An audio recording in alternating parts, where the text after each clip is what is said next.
Okay. All this shit is on.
So,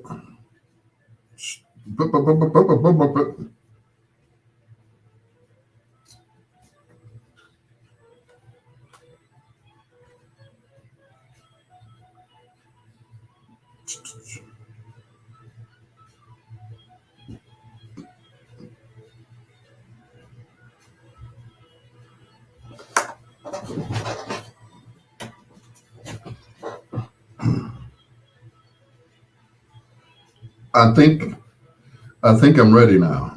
Good evening and welcome to Bedtime Stories, the show designed with the lovers in mind, where we put you to bed but never to sleep with the greatest love songs of all time. It's your peanut butter brother, Dr. Al Greer, officially checking in. And the day that I've had today, I tell you, I'm just hoping that everybody had a better day than I had. It was the day from hell, but I made it through. Only by the grace of God that I make it through today. Anyway, coming up in our last hour, we do a little thing we call foreplay, four songs by one of your favorite artists or groups, male or female. And that happens in our last hour here on Bedtime Stories on WOSD Radio DV Chicago, WDLB Indianapolis in Chicago, and of course, the best music of your life. Dive in Chicago. All right, I think we're ready now. Let's go. Let's kick it off with the Reverend Al Green. And yes, you are so beautiful on Bedtime Stories.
Cherie Withers Banks. Good evening, gorgeous. How are you?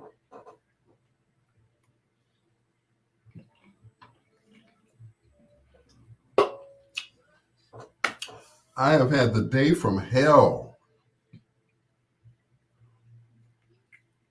I don't know if I mentioned this. I probably over mentioned it.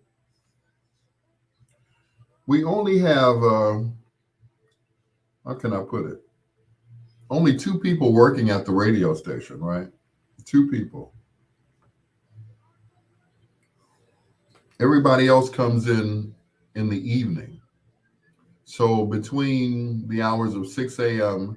and 6 p.m., that's only two people running the whole station.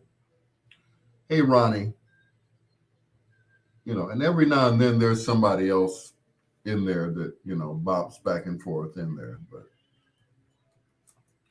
But for the most part, it's just two of us running the radio station. So it gets kind of frustrating because because it's only two people in the radio station. It gets absolutely, positively frustrating, because there's people who work there on the other side of the glass. They have no idea what's going on.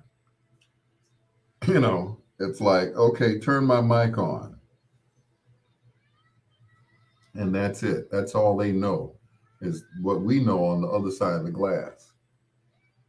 Um, at no time are they willing to find out what it is that we do. They just want us to keep it going so that they can, take phone calls and all of that stuff. So,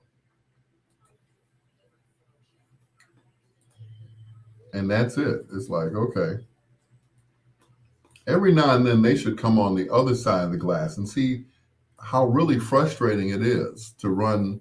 You got like three computers in front of you, like I do here at home, and each computer does something. You have a telephone that you have to answer. You have to run the news. You have to run the commercials. You have to turn the mics on and off. You have to greet the guests as they come in. All of that stuff. It's like, I'd rather sit in my room and just do the commercials, which is what I do.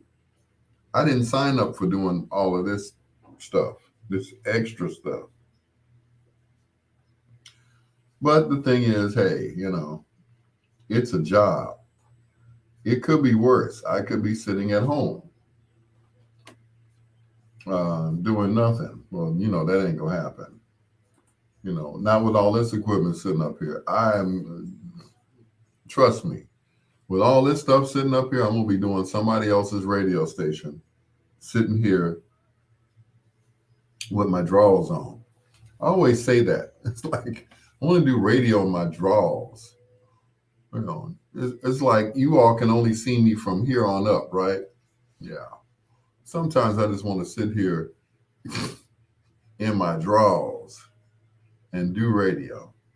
But of course, that ain't going to happen because, there's always a point where I get up and go to the bathroom. I guess that one person didn't like the word drawers. I guess, they're like, oh, cut him off. He's talking about underwear. That's what us black folks call underwear. We call them drawers. So if you're offended by the word drawers, I got a few other words that you'll be offended by as well. Now, with Thanksgiving around the corner, someone called me today at 6:05 and asked me, so, where are you going for Thanksgiving dinner? I'm going to work. What? You're working on the holiday? Yeah. First of all, it's time and a half.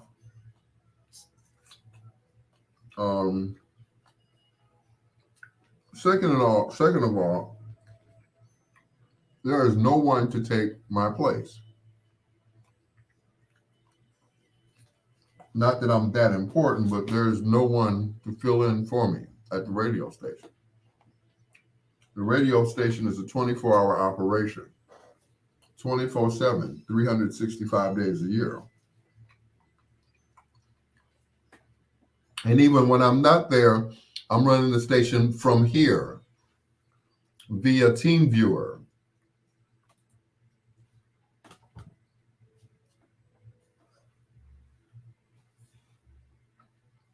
When I do my other show, I do a little segment that's called Sing Song Different Artist. Well, there you go. Al Green, Babyface, You Are So Beautiful, right here on Bedtime Stories. The show designed with the lovers in mind, where we put you to bed but never to sleep with the greatest love songs of all time. It's your peanut butter brother, Dr. Al Greer. Hello to Cherie Yvette Withers Banks and to Ronnie, also known as DJ Ronnie. Thank you so much, ladies. You all were the first ones in my chat room tonight, and I really appreciate you guys. Um, I mean, I always say I appreciate you guys. I really do. You know, anything to keep Troy away from. Troy is he's just bitter, I guess. I don't know. Troy is just bitter. You know, he's down in Florida. But then again, you know, he's having a great time. I mean, the weather is beautiful down there. Oh, look, there's Terry from Gary. Hey, Terry Sams, how are you? We got some unfinished business. it's like we need to pick up where we left off. What was like 15 years ago? Oh, probably looking at the Taste Entertainment Center. But that's all I'm going to say for that. Anyway, I do a little segment on my B-side show on WVON. It's called Same Song, Different Artist. I just played the same song by two different artists. And here's two more.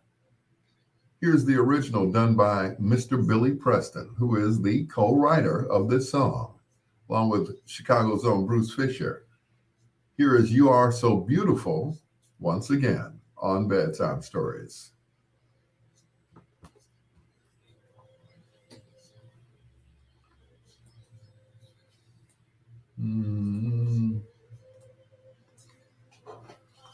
Alberta Howard, happy holidays to you too, Alberta.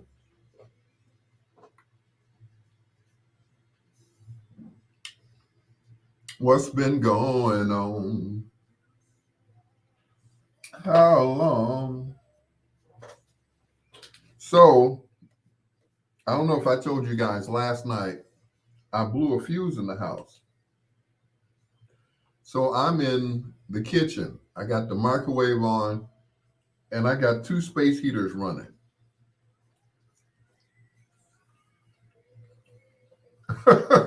There's Troy.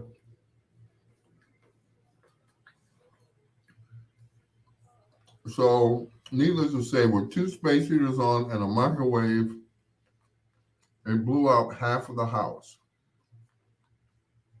The kitchen was blown out, and the bedroom, which is kind of weird. The kitchen and the bedroom. Everything else was cool. The studio, of course, I kept doing my show, so that was fine. And the dining room. So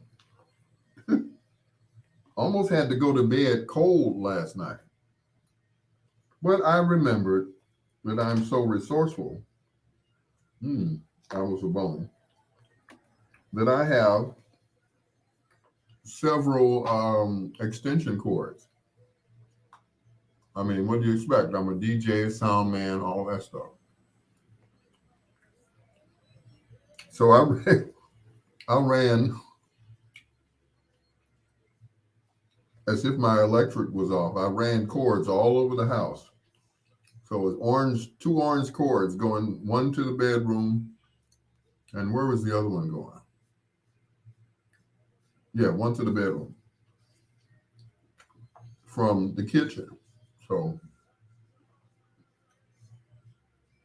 that was it. So I resumed watching TV with the space heater on and went to sleep. So my niece gave me a space heater this morning after being on the phone with my landlord all morning. You know, they said, well, you know, we'll get you a space heater, the kind with the oil in it, and it looks like a radiator. And all you have to do is pay us half for it. Not knowing that my niece was going to give me the same exact one that they ordered on Amazon. So it's no problem having more than one. I mean, you know, it's about to get cold. So, you know, I'll have one. And there are radiators all over the house. The only thing is,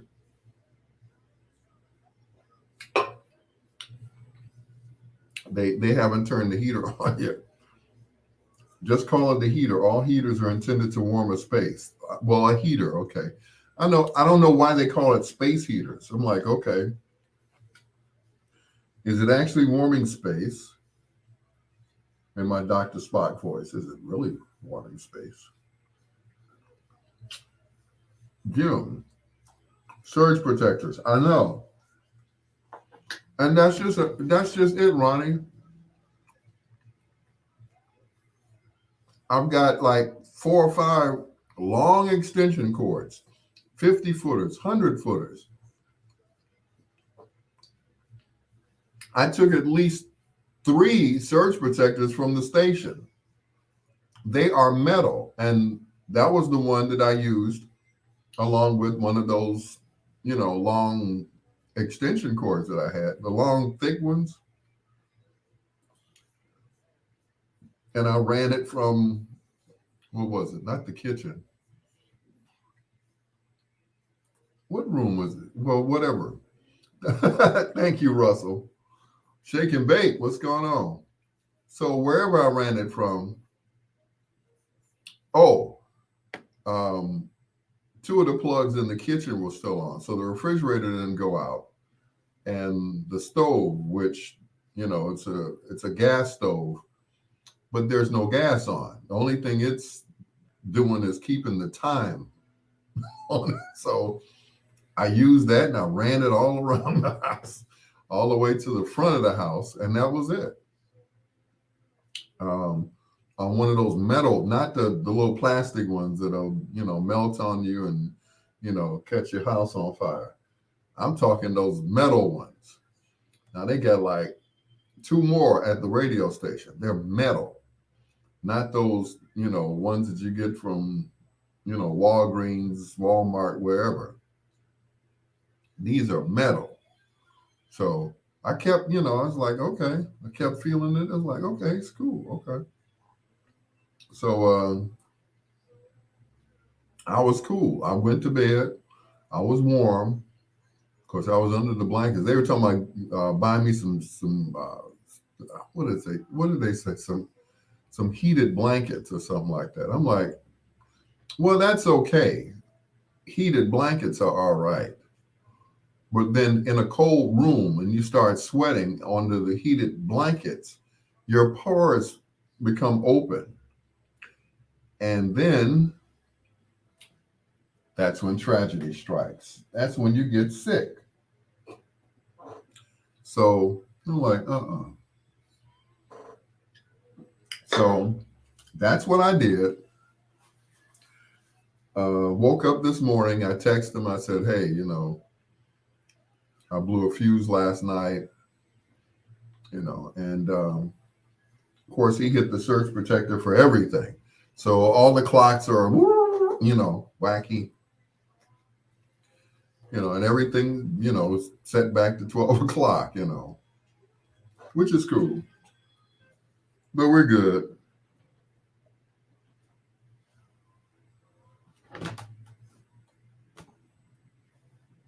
That was his biggest hit, Joe Cocker, and You Are So Beautiful. Before that, the man who wrote it, or co-wrote it, I should say, along with a guy by the name of Bruce Fisher. And You Are So Beautiful, right here on Bedtime Stories. I just felt like playing that. I remember one time being in church, and me and the kids and my wife, and we were all in church at the time. And the Pastor Lisa Cannon, she started singing "You Are So Beautiful." She said, and she didn't know the words, so she said, "Can somebody help me?" And I'm like all the way in the back of the church, and my big mouth, right? Shut up, Troy. Don't say anything. So I started singing the song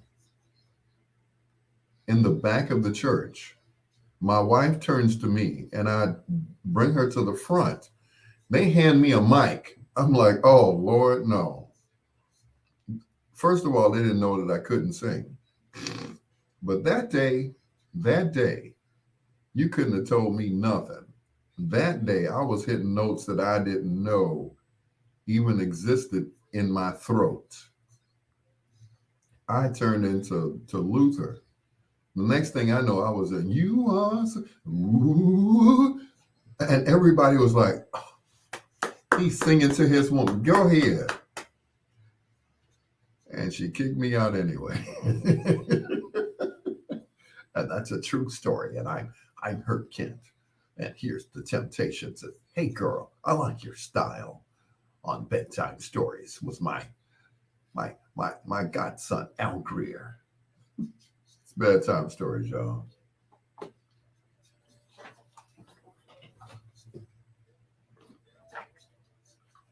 Mm-mm. And that's a true story. Mm-hmm. I know, right? It's like,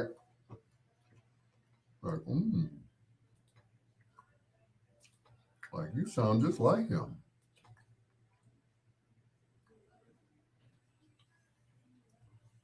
I heard Al Greer plans to marry Joe Exotic when he's released from prison. You're funny, Troy. You're funny. Yeah.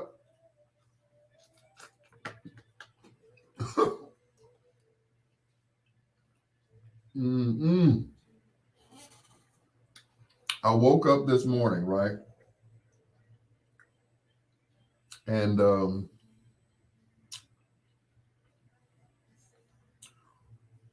there was this song in my head all morning. And the song is by Stevie Ray Vaughan. The name of the song is called Cold Shot.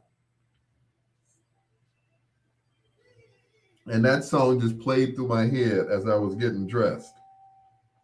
And I couldn't get it out of my head. I could not get that song out of my head. I kept. So all morning,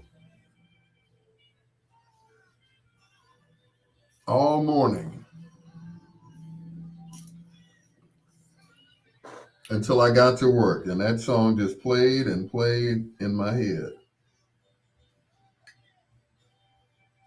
You know, I really admit I was sorry for ever causing you pain. You showed your appreciation by walking out anyway. That's a cold shot, baby. Mm-mm. Yeah, that's a drag.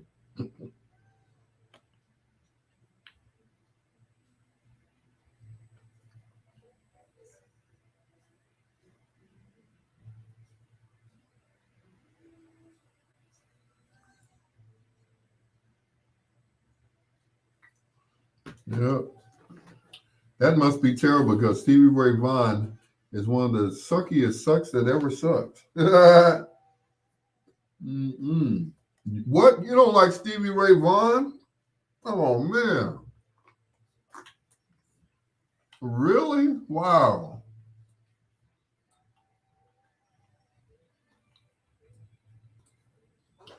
I don't believe it. Mr. Jerry Lee Lewis invented rock and roll. You don't like Stevie Ray Vaughan? Dang. I don't believe it. Are you kidding me? I would like him if my ears or eyes didn't work. Dang. Stevie is the man. Stevie Ray Vaughan and his brother, Jimmy. But that is my favorite song by him, Cold Shot.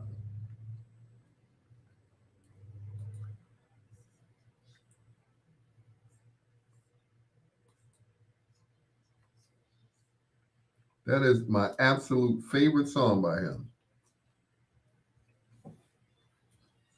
He also does a version of Little Wing by Hendrix. Mm, tears it up. Tears it up.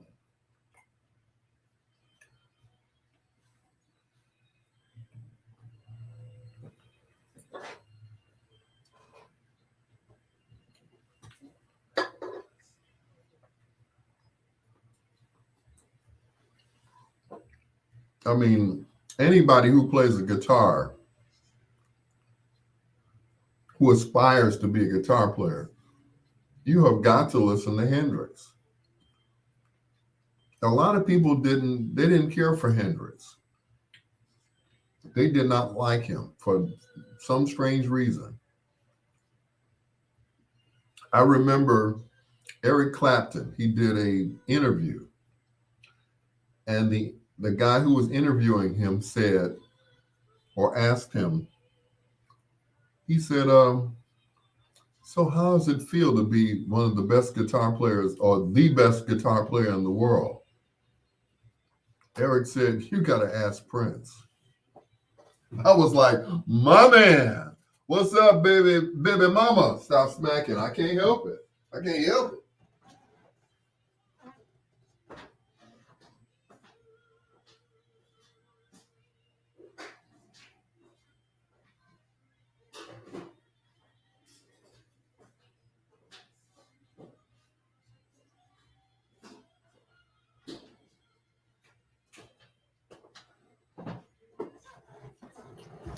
Shoot, your baby daddy was hungry.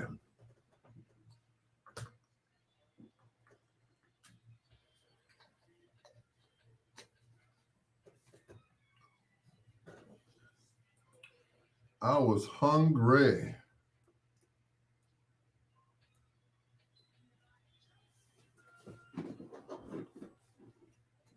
But still plays better guitar than Prince. I know Clapton is like,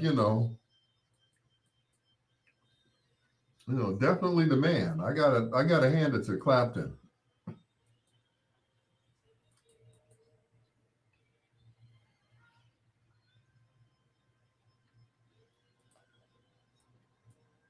Clapton,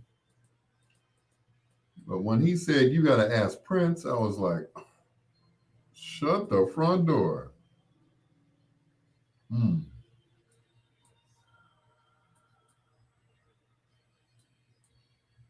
I said, that's what's up. It should have noted that Eric Clapton has done a lot of drugs. But he knows a good guitar player when he hears it, though.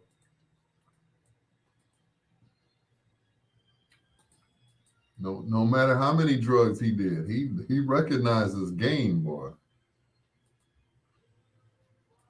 Game recognizes game.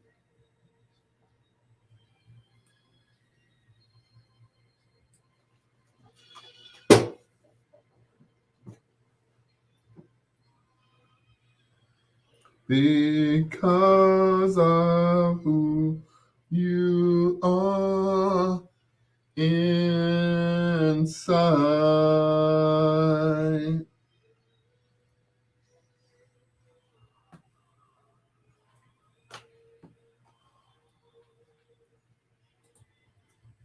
I guess I'm on this beautiful kick tonight. You are beautiful.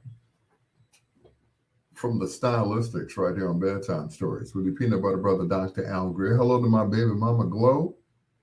I guess I was talking about her so much last night. She said I had to come back and hear some more tonight. Had to hear some more.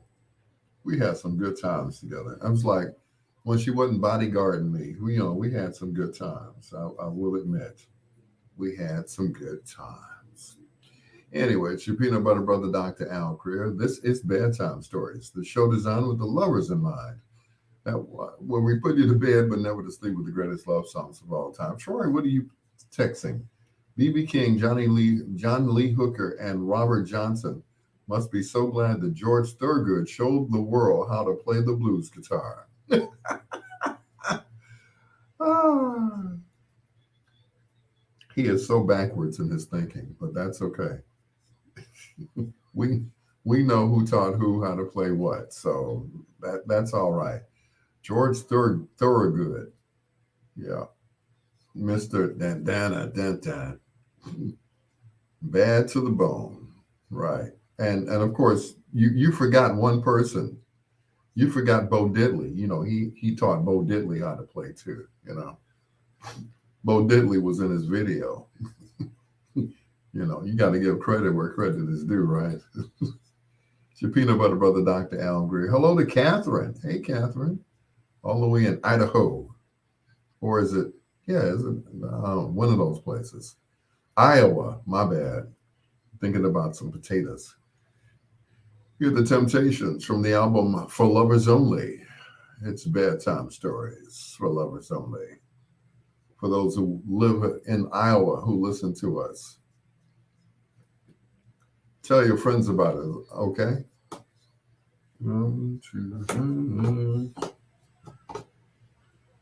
Unaccustomed to her face.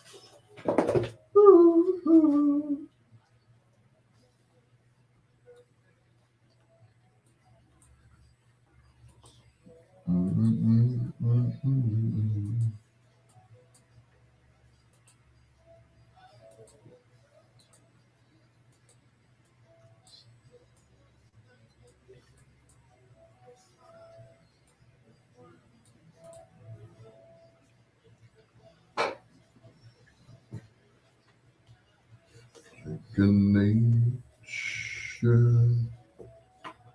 and breathing. Aren't you all going to ask me what I'm eating? Well, I'll tell you anyway. Turkey tails and rice.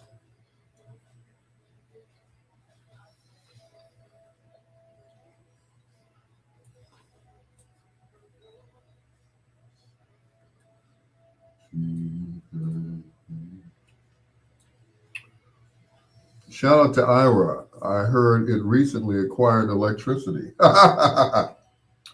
Oh, Troy, you're so bad. You're so bad. Mm-mm. Catherine's going to come over there and smother you with her chest. But what a way to go, huh? You know? What a way to go. I mean, after all, it is Titty Tuesday. So, ladies, don't forget to inbox me, okay? Which I know you're not going to do, but it's cool.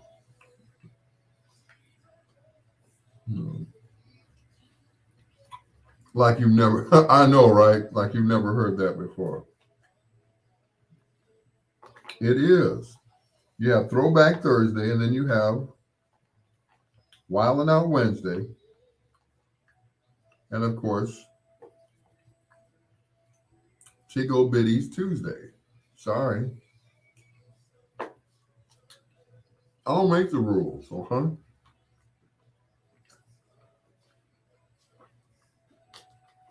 Mm-mm. I remember back in the day. What's Monday? Um, Memories Monday? Hmm.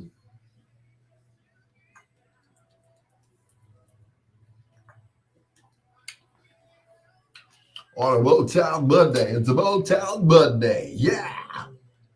Yeah, baby. Rock and roll Monday. Motown. Motown in your town. That's those old DJs. That's what they want me to sound like in the club. So, what's Monday? The day after Sunday. mm-hmm. Mm-mm. Now I'm hungry. This didn't do anything but make me hungry. Well, of course, Thursday is Thanksgiving, so I'll have like a stack of plates in my refrigerator. I know, right, Catherine? Hey, Kate. Hey, Kate. Mm-hmm.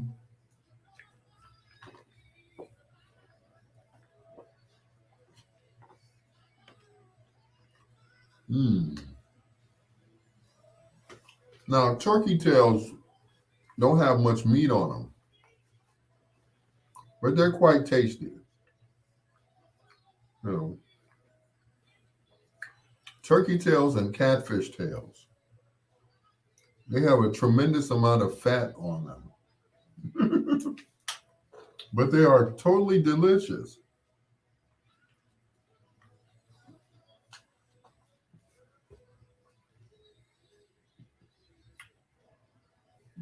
2 face.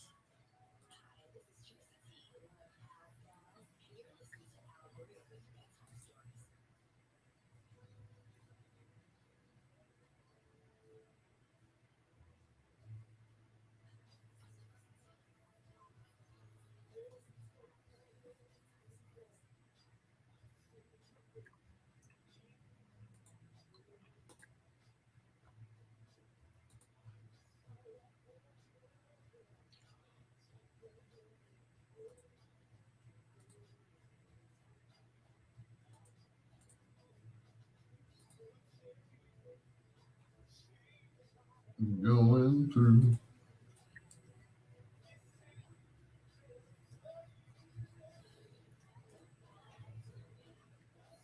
I'm gonna do. That's a stalker song if ever I heard one. I'm gonna rap on your door, tap on your window pane.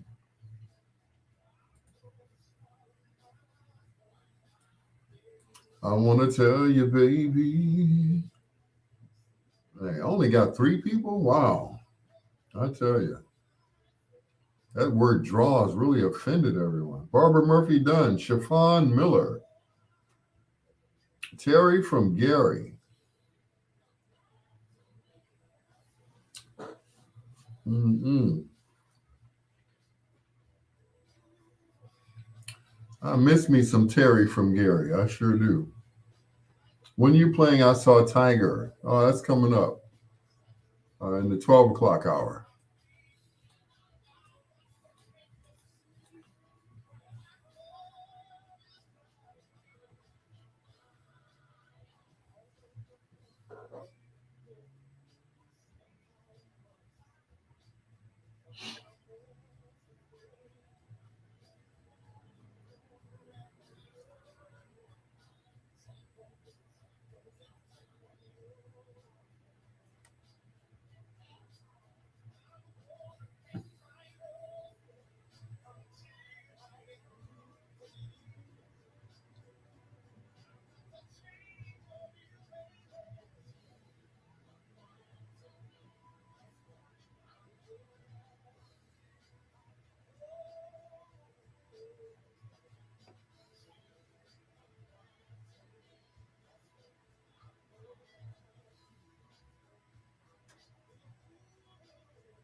Originally done by Stevie Wonder, redone by the Queen of Soul, Aretha Franklin, and also from Jeffrey Osborne. Even Luther did a little bit of it. He did a passage of it when he did the song Superstar. Uh, to me, that's a stalker song. I'm gonna sit by your door until you open it. That's some stalker stuff right there, I tell you. Anyway, it's your peanut butter brother, Dr. Al Greer. This is Bedtime Stories, the show designed with the lovers in mind, where we put you to bed, but never to sleep with the greatest love songs of all time.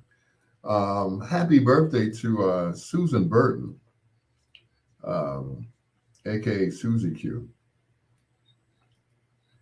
I thought at one time her and I were going to get together, but no, I was just an ATM. But anyway, which I am to most women these days, you know. It's like once I got to a certain age, it's like, you know, I became, sugar daddy status. I don't know. I'm like, I'm not quite at sugar daddy status yet. You know, that's like 70, 80 years old. You know, I'm only 26. Anyway, this is Dexter Wanzel. The first of two in a row. This is The Sweetest Pain featuring the Jones Girls on Bedtime Stories.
Would you say lies? All lies.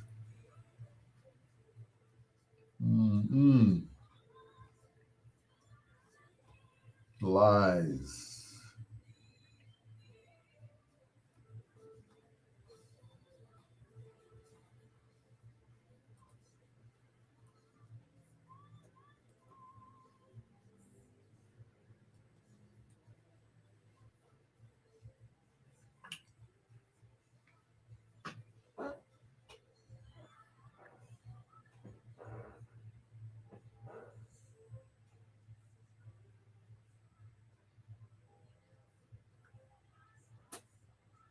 Ooh, I have three people watching me.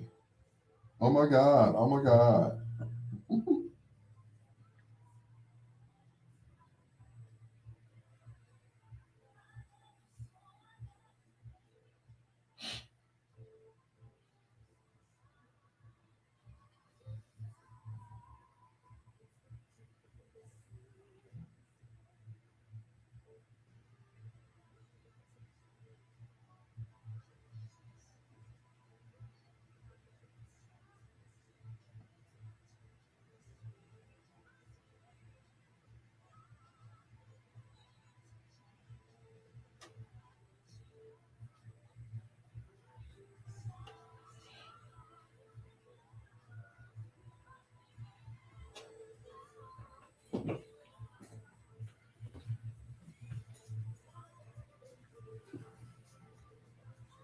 Mm-mm.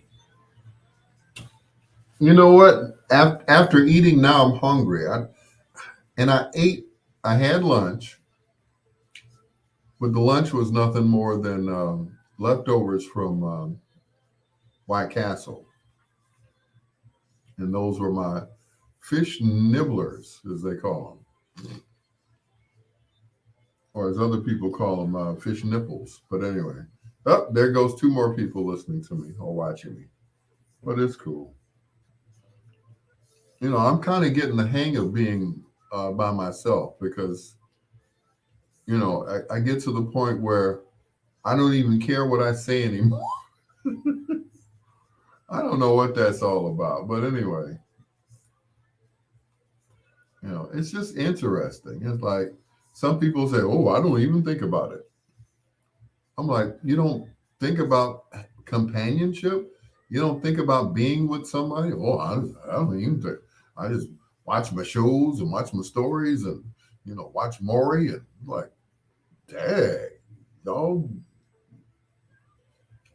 So that's just me that wants companionship. Oh, I bought a puppy. I bought a puppy. And my niece is like, she had nerve to crack on her mama and say, "Yep, this the cat lady." I said, "The apple don't fall too far from the tree, huh?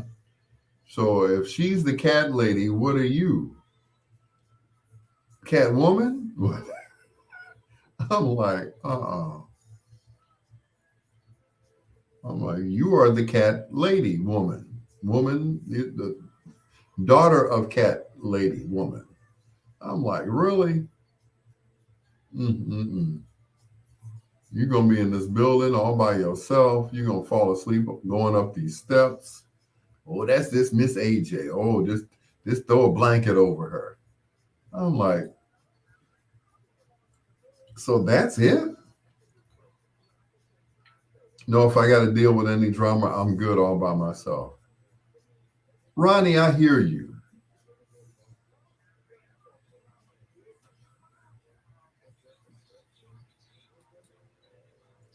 I hear you.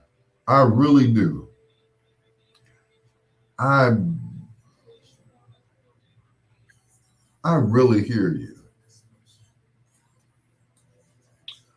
But at the same time, I talk to women all the time.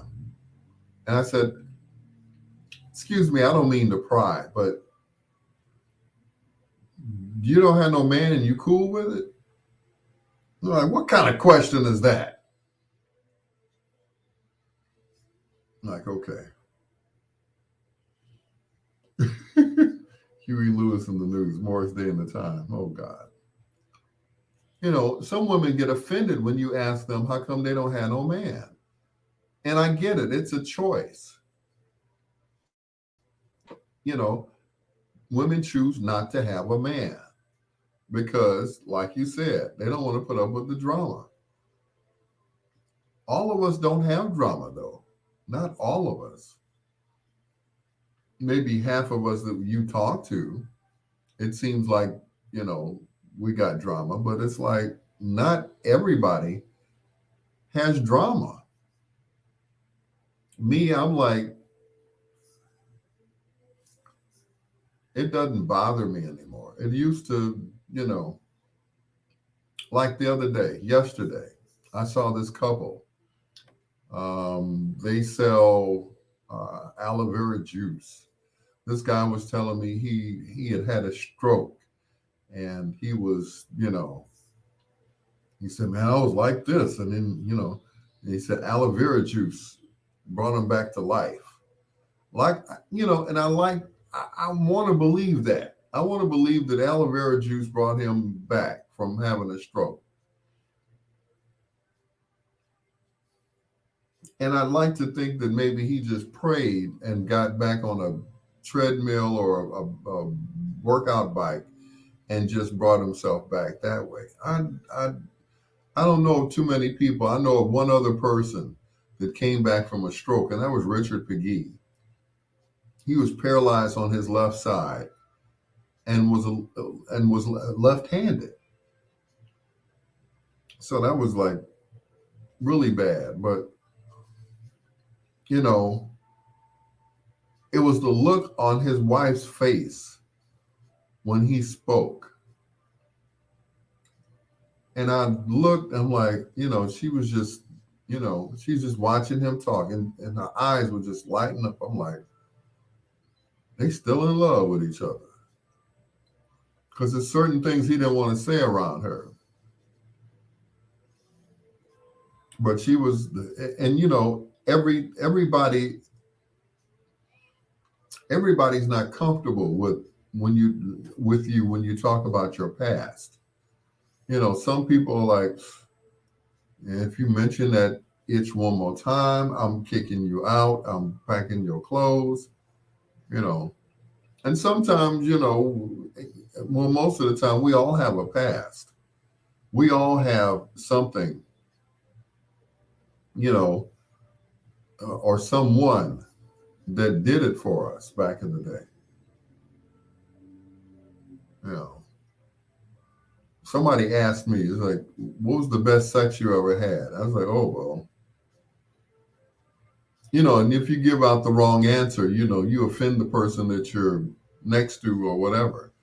My thing is, don't ask me in front of my wife who's, you know, because then I'll have to say that my wife, you know, had the best sex, but it's like,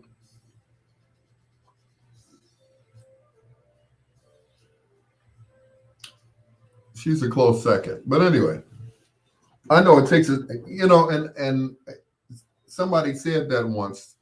Said it takes a strong person to deal with, you know, me in particular.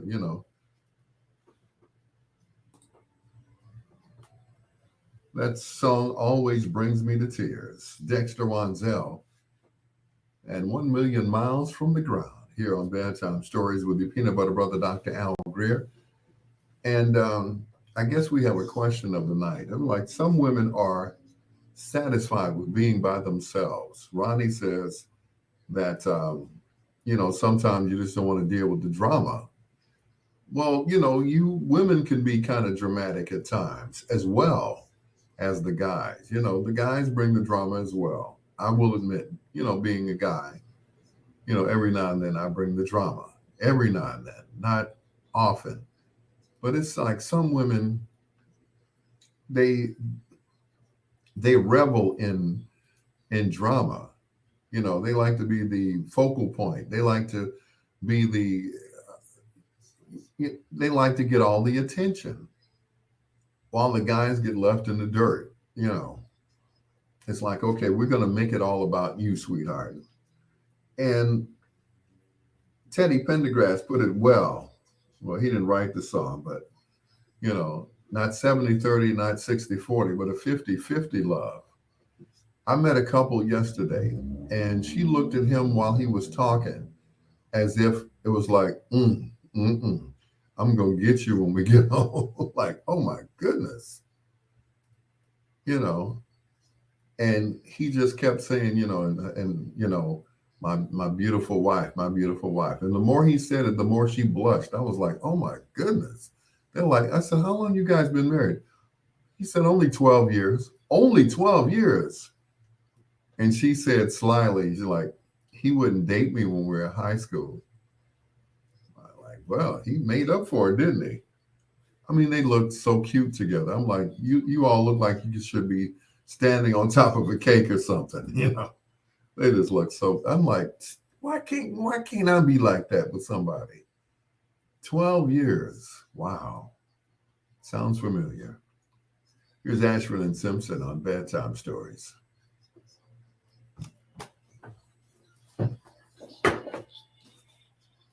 Enough with talking about the bad songs. Get to Huey Lewis already. Oh, you're so funny.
Oh.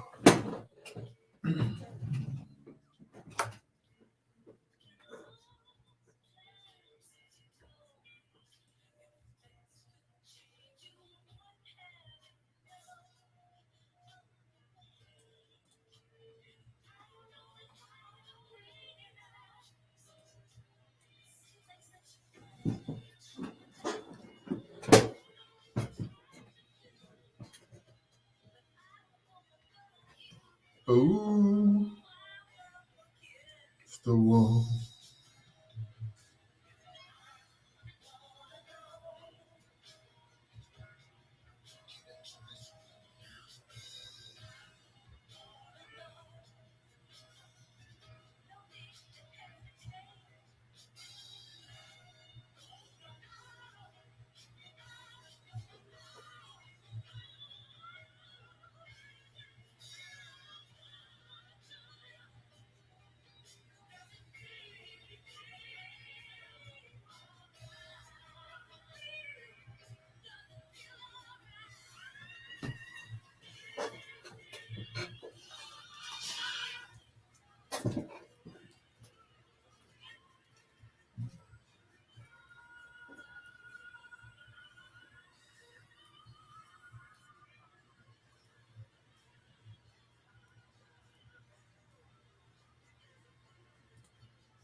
Ashford and Simpson asking the musical question: is it still good to you?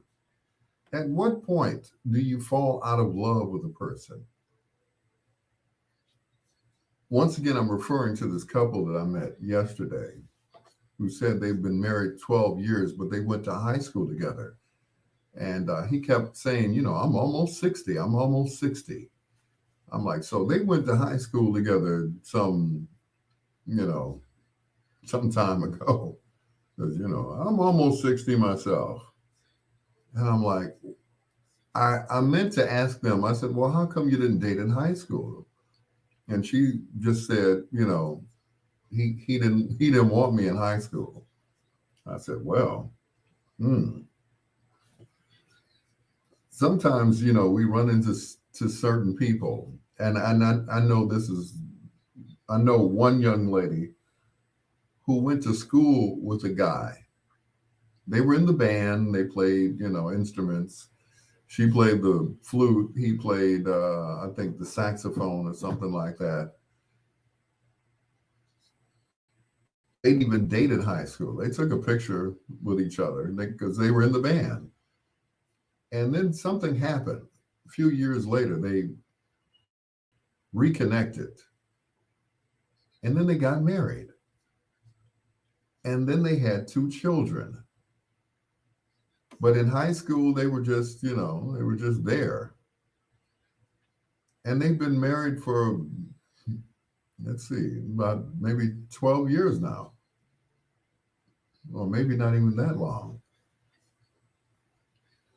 My daughter and her husband, they didn't even like each other in high school. They were just playing in the band together.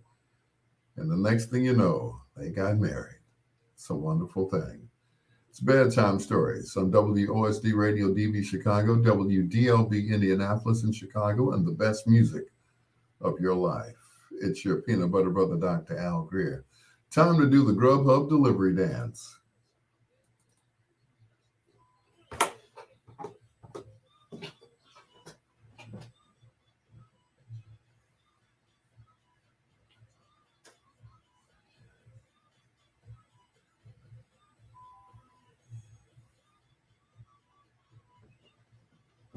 Mm, mm, mm, mm, mm, mm, mm.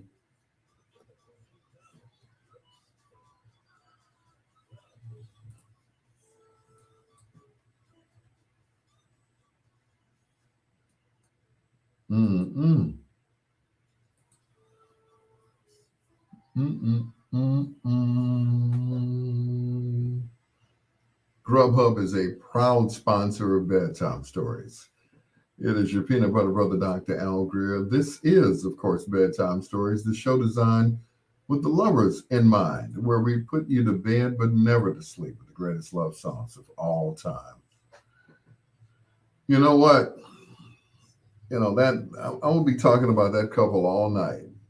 You know, all that day, it was like, man, Why can't I find somebody like that?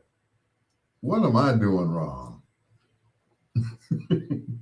You know what? And someone said you have to wait and let that woman find you. You can't look for a woman because when you're looking, you don't find anything. It's by happenstance that you meet somebody. When you least expect it, that person will be right in your face and you won't even have to look for them. They will find you. I remember going to a speed dating party where they gave you what, 2 minutes to talk to a woman and try to convince them to go home with you or to go on a date or whatever.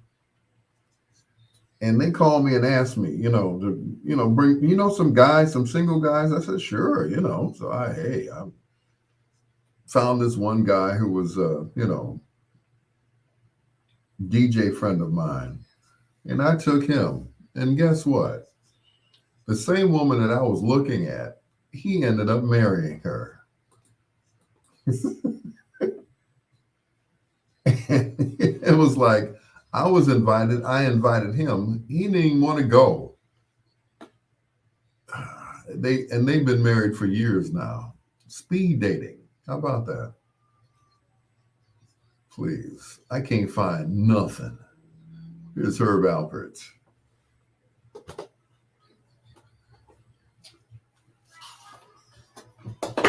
Mm-mm.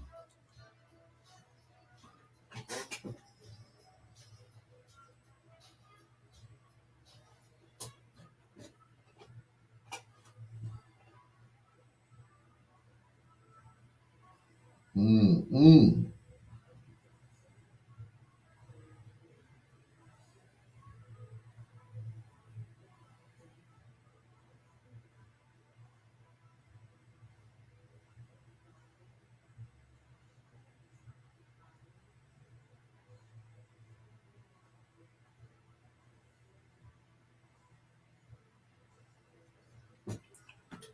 And like they always say, you know, um, when you're looking, you don't find anything.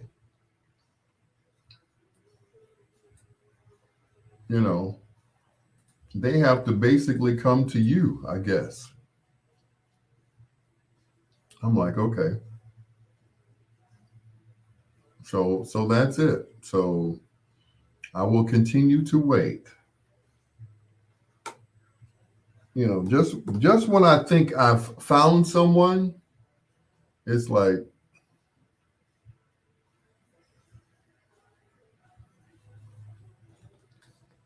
they're not. And I gotta say this. Um, Very choicy, very picky about who I go out with. And that might be the problem. You know, sometimes you can and I've seen this with women. I've seen where they have set their standards so high that no guy can ever meet up to those expectations. He's got to have this, he's got to have that, he's got to do this, he's got to love his mama, he got to be making all kinds of money. you know, he got to drive this kind of car, he got to have a crib, he can't have no baby mama drama, you know, and that's just it. There is nobody out there that meets up to your expectations. There's no one out there that doesn't have at least one or two kids, especially like at my age. I'm at, you know, grandparent age. So naturally, you know, a woman, is going to have, or a man is going to have kids. They might be grown, in their 40s and stuff. And of course, they have kids of their own. So you got grandkids, but At a certain point, it's like the baby mama drama is subsided because they're no longer kids. So you don't have to put up with that stuff anymore because they're no longer little kids, and I'm finna drop him off at your house, you know, that kind of stuff. It's like, that at a certain age, that's over with. It's over and done.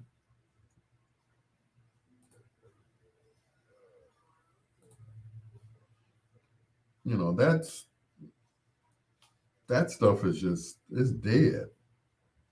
Worrying about, you know, who he's with or whatever. That, you know, I told you don't have no women around my child.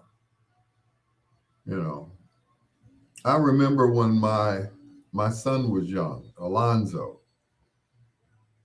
and I remember one time his mom brought him to be with me, and I couldn't get the woman that I was with out of the way fast enough. The woman was leaving. She was leaving. My baby mama brought him and met me and her and at the door.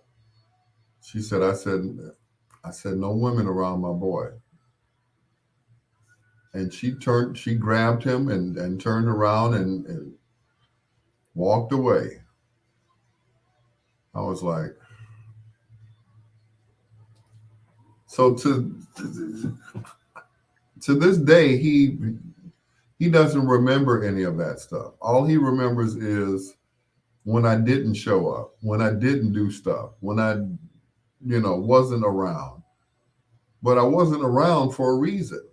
I was not around because I was working. I had a legitimate reason not to be there when I should have been there. And that was my legitimate reason. I was working, you know.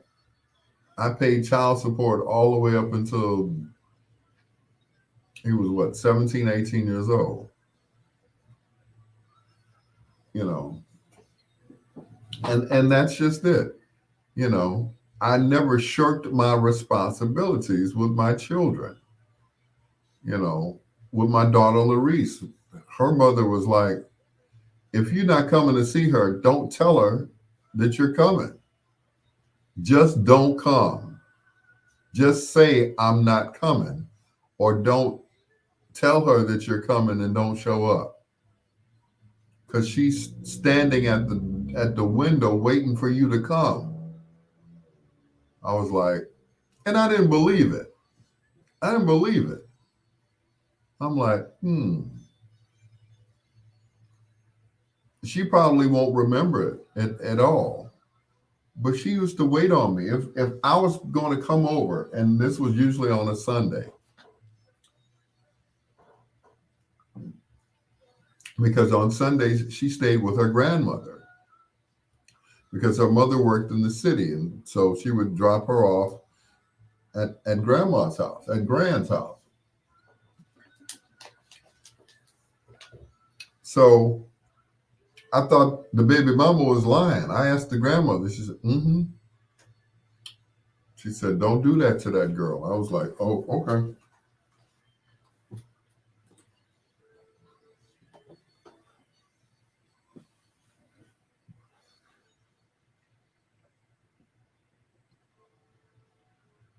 His government name was William Hutchinson, but we know him as Willie Hutch.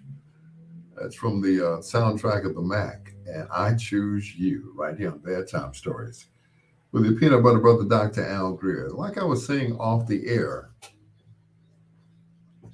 about, me and my children and everything else, and I can be, I'm always transparent with you guys, probably to the point where, you all get sick of hearing it sometimes. Whenever I was supposed to go be with my daughter, which was usually on a Sunday, if I didn't show up, they said, they, meaning her mother and my daughter's grandmother, said, if you're not going to show up, don't tell her that you're going to be there because she'll stand at the window waiting for you. I'm like, I didn't want to believe that. And I don't think my daughter will remember that. But I didn't want to believe that she was standing there waiting for me. I'm like, why would she be waiting on me? It's because you're her daddy, dummy. But I never thought that. I'm like, hmm. So I remember seeing, and I hate to use that term baby mama because she hates it, but she was in the hospital once and she was listening to me on the radio. And she called me. She's like, because I hadn't spoken to her or my daughter in a while. She said, would you like to see your daughter? I'm like, yeah, I'd love to see my daughter. So I saw my baby mama in the hospital and she read me the riot act. She said, if you're going to be in her life, then be in her life. Don't just be a part of it, be all of it. Don't promise her something and just don't deliver on it. So that was that was a hard pill to swallow. And ever since then, we've gotten along just famously now that she's older and she kind of understands why I didn't come around a lot. I had a lot to tell her. I'm like, one, that I didn't want to be there. Certain circumstances didn't want me there. I'm just saying. But as long as you need me, as long as you want me, I'll be there. Great segue, huh? You're the independence.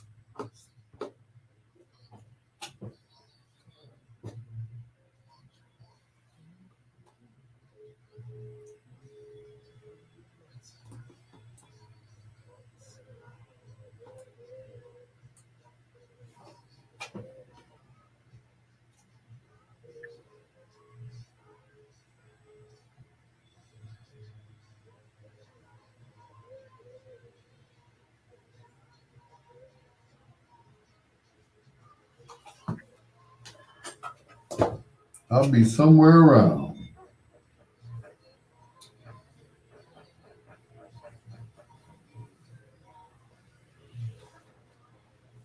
Brad Miller,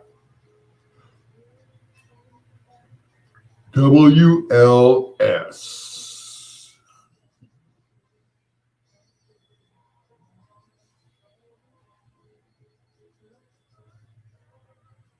Mm-hmm.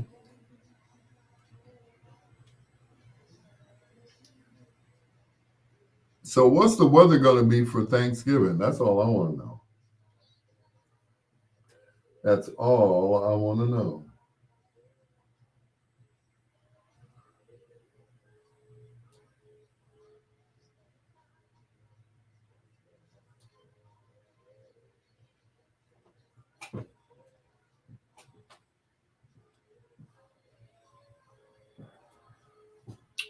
Physical and occupational therapy did that. It may have helped. Okay, I guess. Mm-hmm.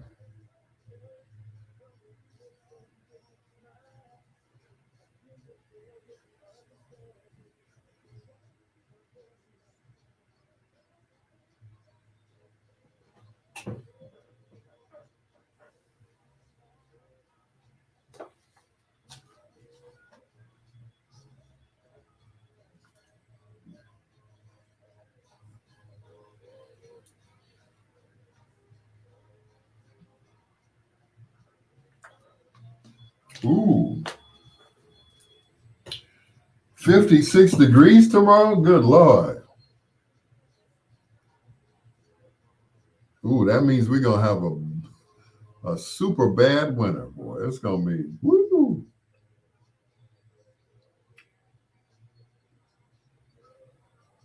If it's that warm now, oh yeah, we're gonna get dumped with snow.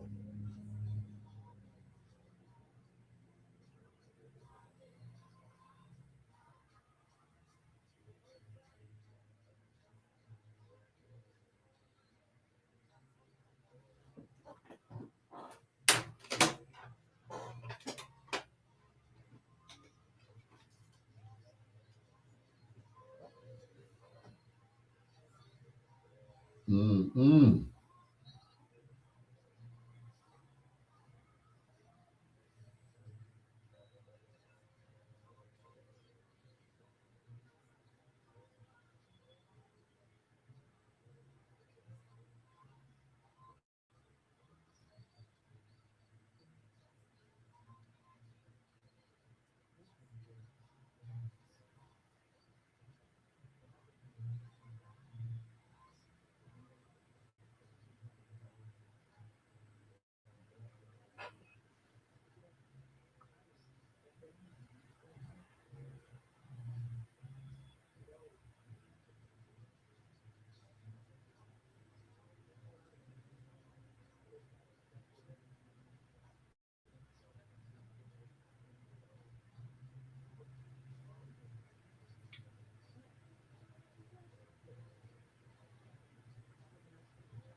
What's going on, Preston?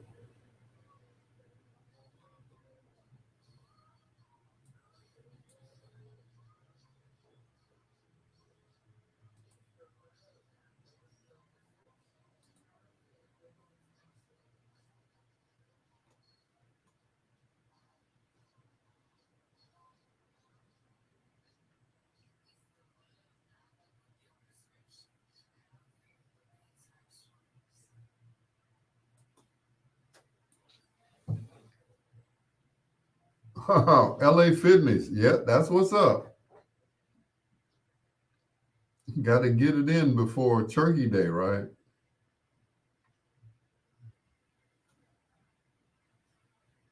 Got to get it in. I feel you, my brother. I feel you. I miss going to the gym. I really do. I miss it totally.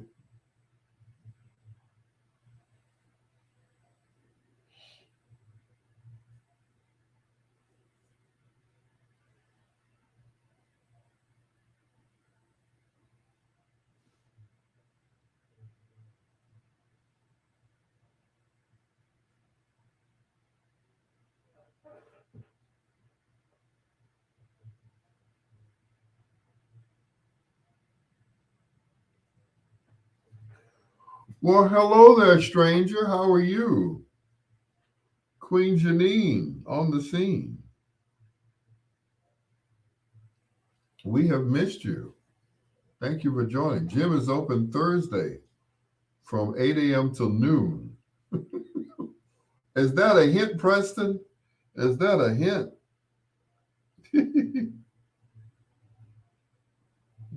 Go to the gym, Al. Go to the gym.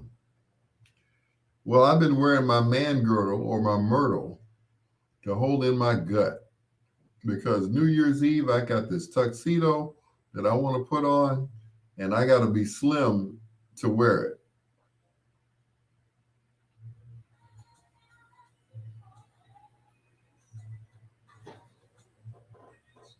So we'll see.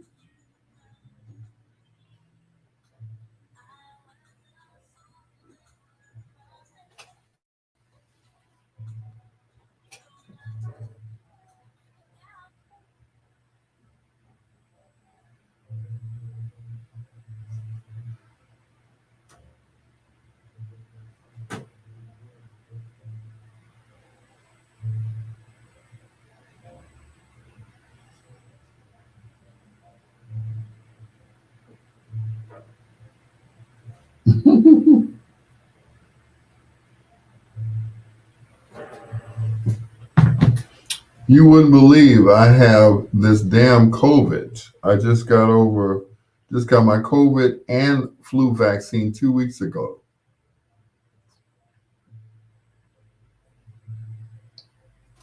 COVID must like you. Preston said, no, just walk after Thanksgiving dinner. I know that's right. Just go take a walk around the park after dark.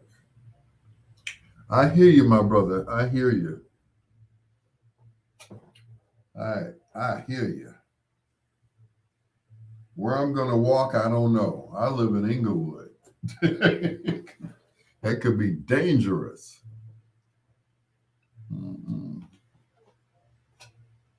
That could be really dangerous, I'll tell you.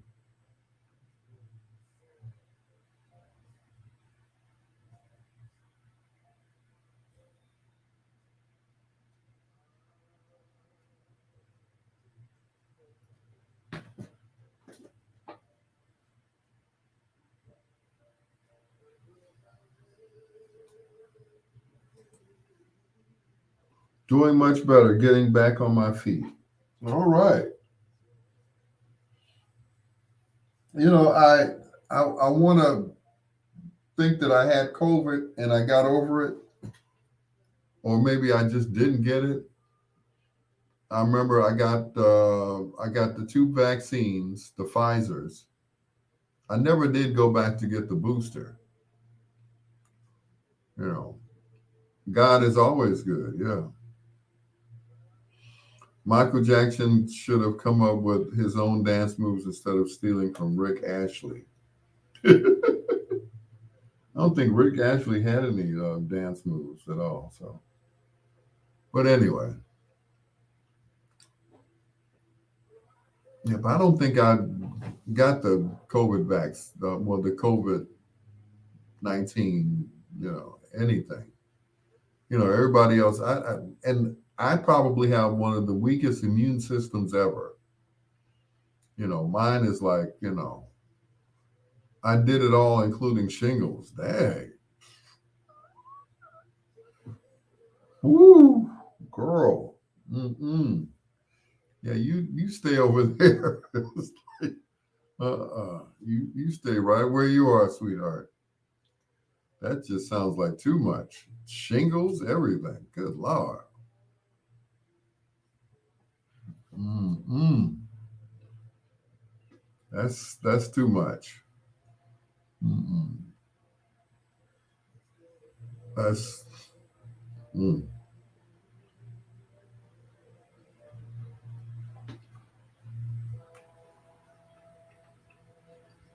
That reminds me. This is um, similar, I guess. Well, um, what was it? There was what, Strictly Flying. What's going on?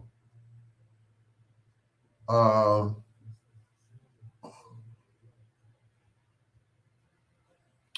anyway, I'm not even going to read that comment. There was this lady who was trying to holler at me. I'm not going to say the name, but it's like this lady, she can't hang with me. That's basically it. She can't hang with me. You just can't hang with me. You know, I not that I'm bragging or anything, but even at my age, when you're supposed to be, sitting down and sleeping and doing nothing, I'm on the move, and I have the young people that I work with to thank for it. Because if they weren't around, I would be like, these older people who don't do anything. I don't want to say any names, but it's like, Dad, you don't do nothing? You don't do anything? No, I sleep all day. Oh, Alice 72, he should get tested. I know, right? It's like, you don't do anything? Really?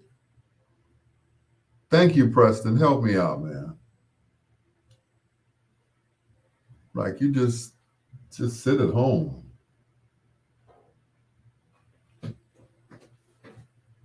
I don't get it.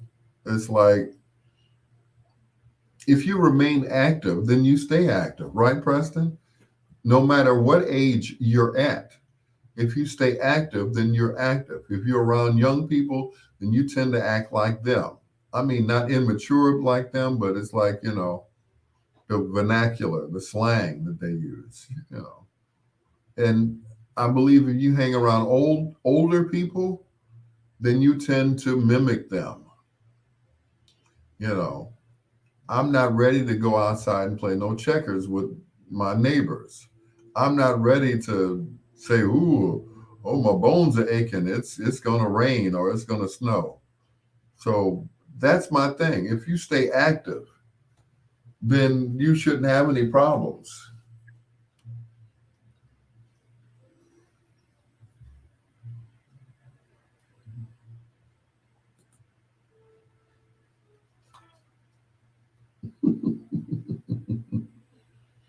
Isaac Hayes, and our day will come. Right here on Bedtime Stories with your peanut butter brother, Dr. Al Greer, just a half an hour away from foreplay. And, I was saying off the air, I'm like, if you remain active, like if you go places and do things and stay active, like this guy, Bernard Dean Moulton. Every time I look around, this man is at a concert taking pictures. He's somewhere taking pictures. He's not sitting down and saying, "Ooh, my bones are aching. Oh, it's gonna rain. My bones are aching. I could feel it. Oh, my feet are swelling up." Or I never heard. And I'm using him as an example. I never heard Dino, as I call him. I never heard him complain about about anything. He's just he's going around. He goes to all the concerts. He's taking pictures. You know, he never complains. You know, and that's just it. I don't complain about my aches and pains. I don't even say anything. If I'm in pain, I keep it to myself. I just take me some Aleve and keep it stepping. You know, but it's like it's like, hey, sometimes especially when you get older, you have to grin it and bear it sometimes. It's like, you can't chalk it up to saying, okay, I'm old, so I'm going to be in pain. It's like, no, that's a cop out. I'm old, I have to look like this. No. It's like, when did you give up? I was talking about this young lady today. I'm like, man, she used to be fine back in the day. Boy, she could get it. I said, yeah, she looked like somebody's grandma now, and she don't even have kids. I was like, ooh, ooh, that's bad. They say black don't crack and beige don't age, but sometimes, crack can be whack. You know, sometimes it's like, man, if you don't take care of yourself when you're younger, then what do you expect when you get older, right? In the words of Steve Harvey, I'm going to stay fly till I die. I ain't dressing young for nobody. I'm going to keep dressing the way I dress. If I look like a deacon going to church on Sunday, that's all right. Or a pimp going out on Saturday night, that's the way I'm going to look. I'm still going to be, you know, dapper till they drop me in the ground. Shapina Butter Brother Dr. Al Greer. This is Bedtime Stories.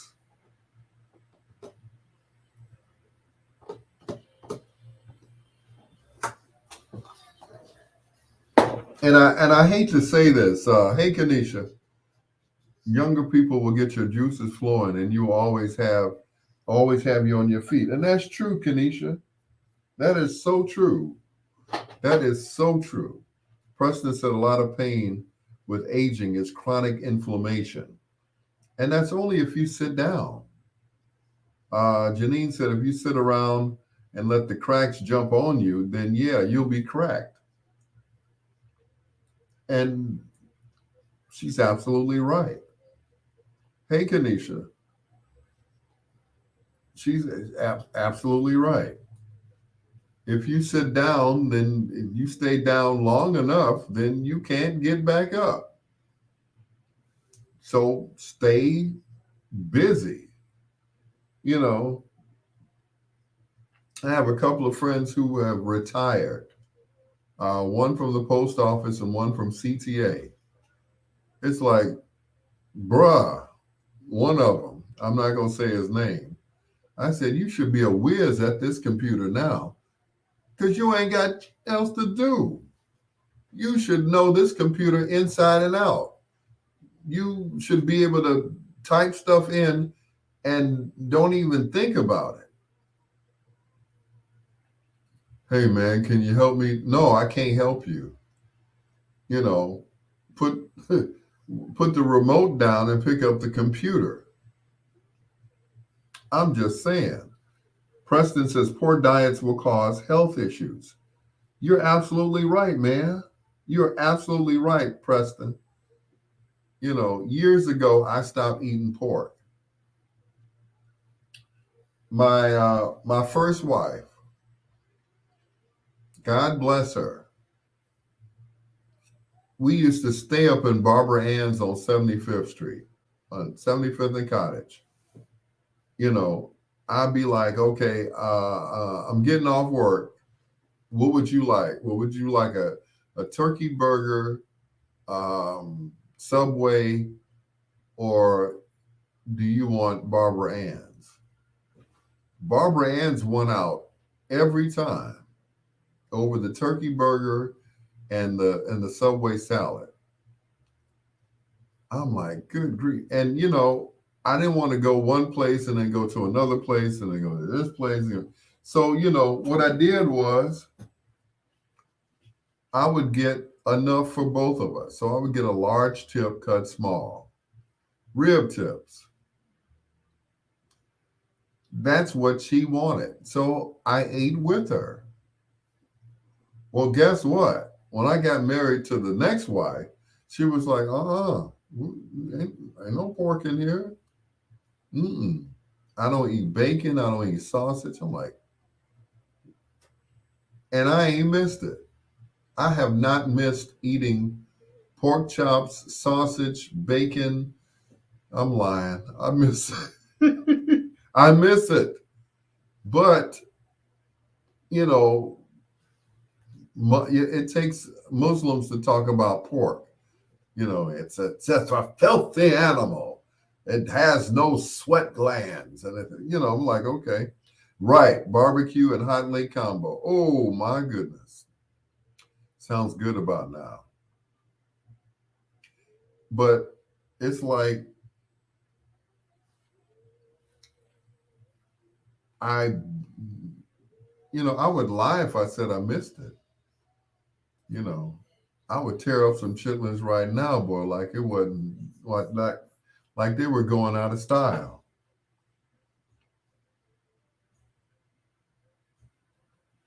And but that's just it. You know, we were all raised on this stuff. You know, it was something that I was watching Marlon Wayans. He was doing stand up, and he was just, you know, She had the motel too, yeah, Barbara Ann's. But he was talking about how the the slave masters, they ate steak. It was always, they had the good stuff. So what did we have? We like, oh, they got steak from the cow, and it's like, what do we have? Oh, the pig. Okay, let's see what we can do with this pig. So we got pork chops, um, pork ribs. We got all of that stuff, and of course, hey, Luana, and of course, chitterlings. You better eat those turkey butts. Uh, you're a little late for that. All gone. I made the happy plate. Anyway, please, that's the first thing I did when I came in. I went to the refrigerator. Well, the second thing. First thing was to hook up the space heater that my niece gave me. And, you know, put some heat to these turkey butts. But that's all the slaves had to eat.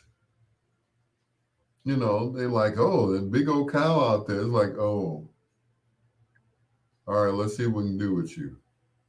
So we did everything with the pig. You know, we did everything but get in the bed with the pig. Okay, the number's about to drop. Okay. We did everything. You know, from the rooter to the tutor, as they call it. You know, pig snouts, pig ears. We made, um, what was it? My mother used to make, um, in the store, it's called souse. Um, she was a butt herself. But yeah, Preston said my dad ate pig feet, hog moss, and chitterlings. Pig feet, hog moss, and chitterling. Anyway, pig ear sandwiches.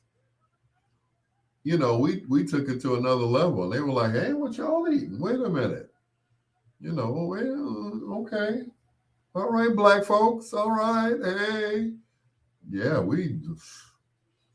You're like, if that's all we got, then we're gonna make the best of it. And they did. You got sausage, you got bacon, you got pork chops, you got pork ribs, hog maws, and chitterlings.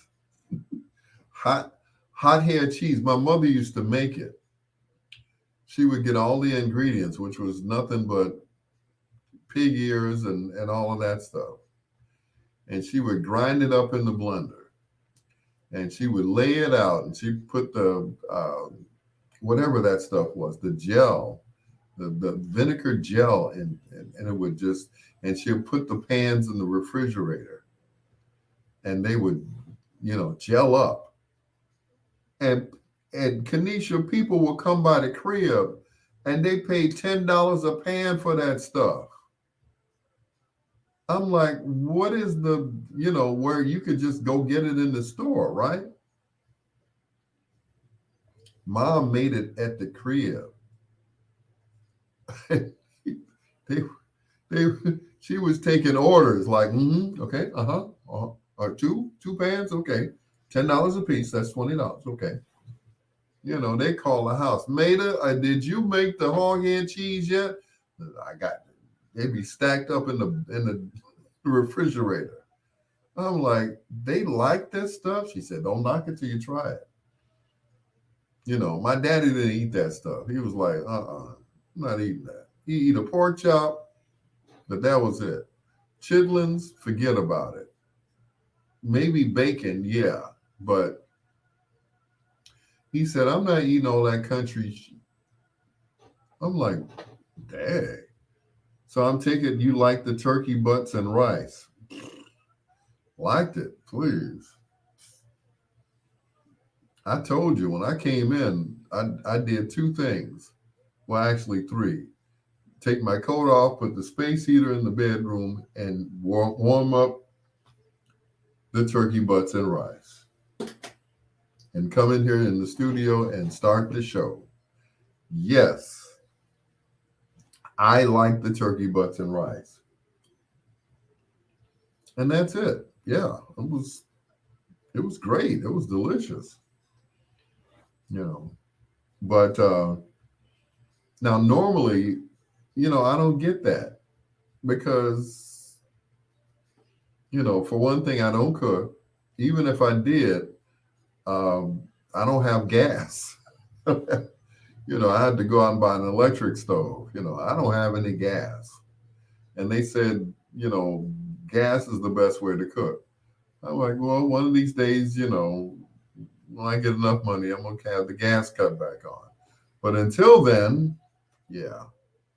So it all goes back to that whole single stuff. It's like, uh, did you taste the cookies? Not yet. I'm going to eat the cookies in about 12, I'm sorry, 14 minutes. But the thing is, it's like, you know, my brother, he's the cook. I'm not. He's going to take real good care of his wife. Me, I was married to a chef. What can I say? Game over. You know, I was married to a chef, you know, and, you know, my thing is, I got Grubhub, the app on my phone. That's it. You know,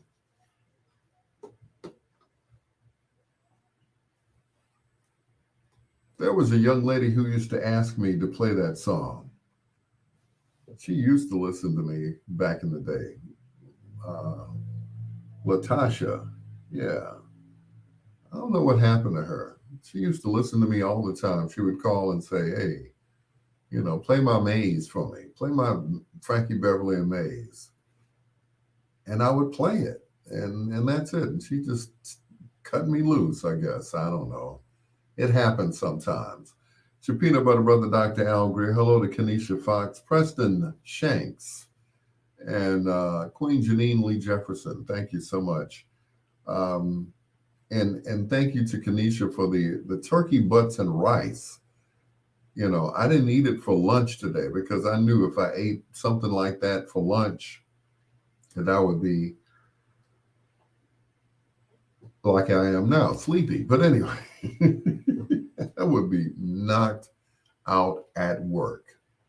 I would find a room to, because we used to have a couch in this room, right?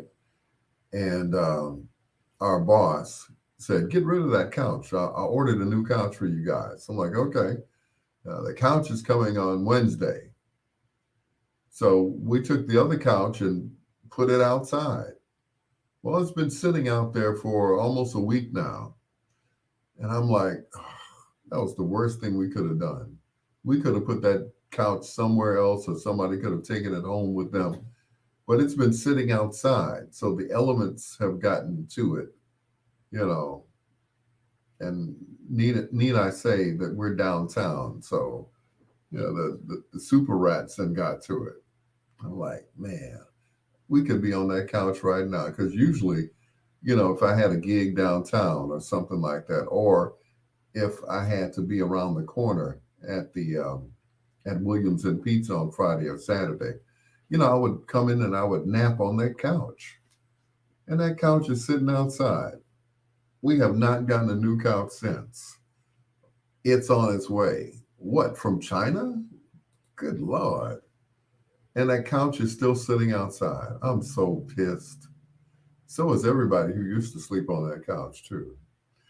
Here's Milestone, the Haley brothers and the Edmonds brothers on Bedtime Stories. And I care about you.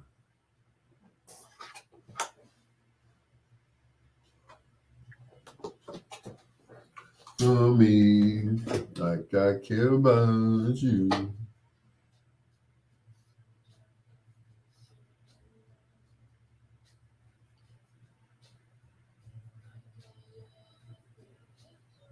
Mm-mm. Get in line with the rest of the women. He told you that because you were always sleeping on it. I know, right? And that's just it. It's like there was nothing wrong.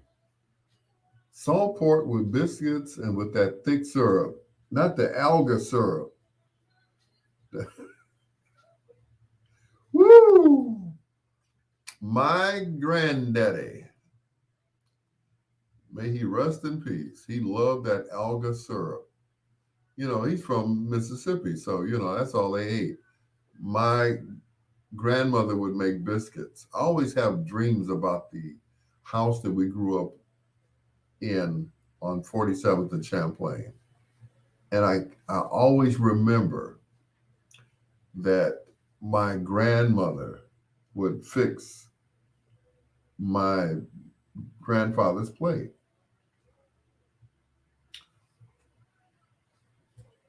He, you know, I hate to say this, but he was spoiled. And she fixed his plate.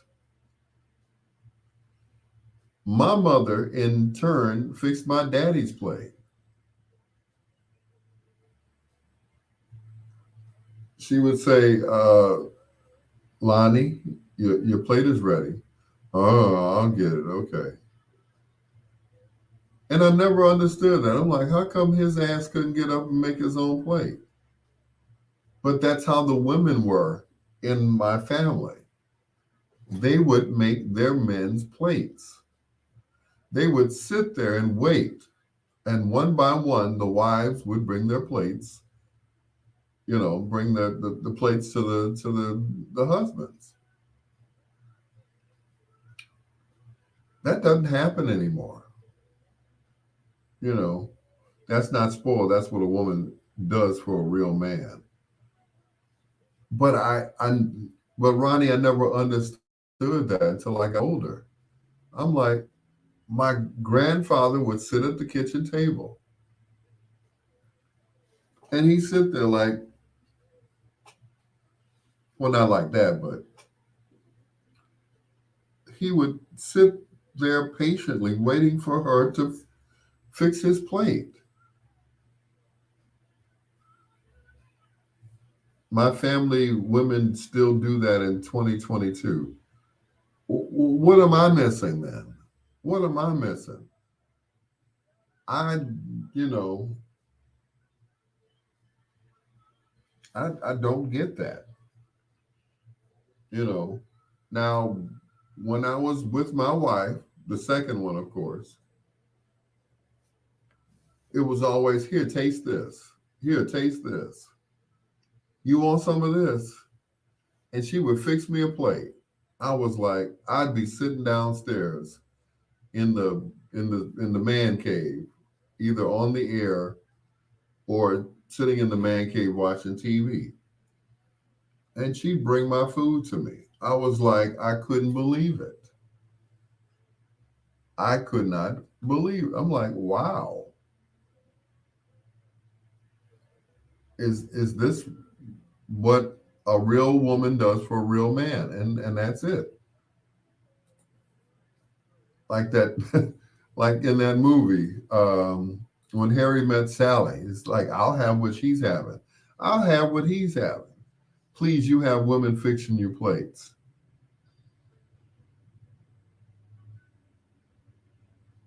I do?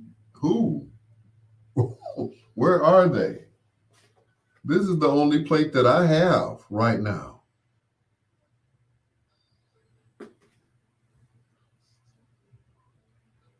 I don't know what you're talking about. You know, as much as I'd like to believe that, but it's like, no.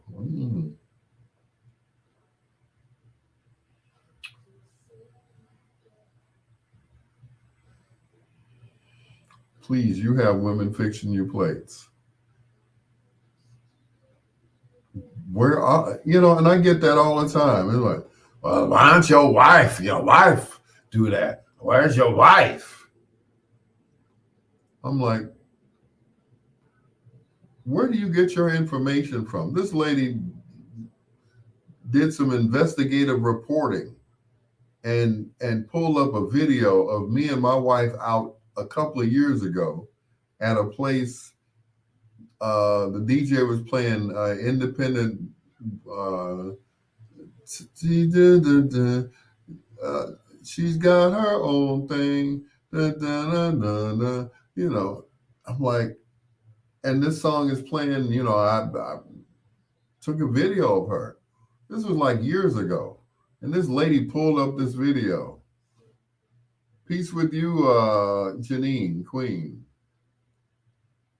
It's like, so is that why you won't go out with me? Because of a video that I posted 2 or 3 years ago? Wow.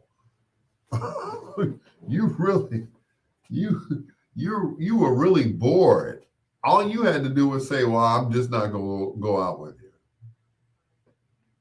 you. Where's your wife? I don't know. If you see her, let her know that I'm looking for her. I'm like, please. You gotta be kidding me.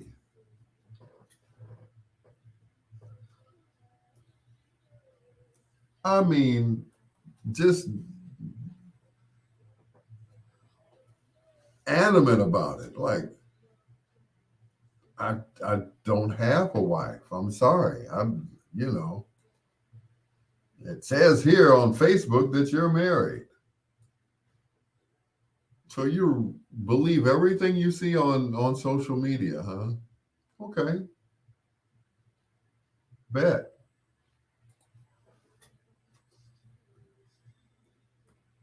I was like, okay.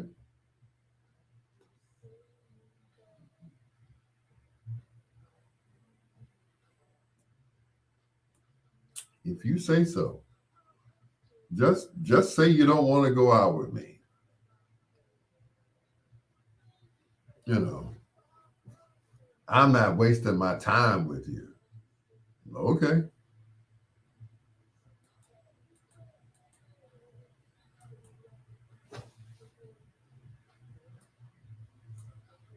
Sounds good to me.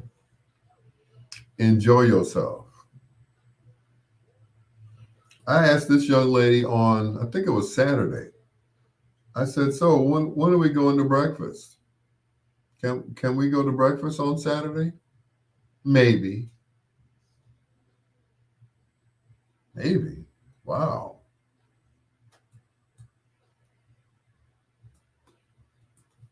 And it like, it took me it kind of took me aback. I'm like, what?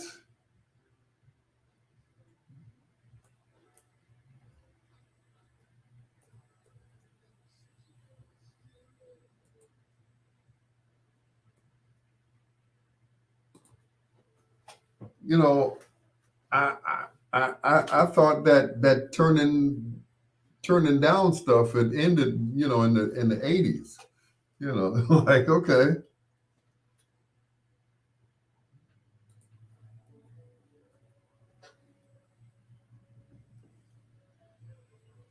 My good friend Cliff with the notations, and I'm still here on Bedtime Stories with the Peanut Butter Brother, Dr. Al Greer.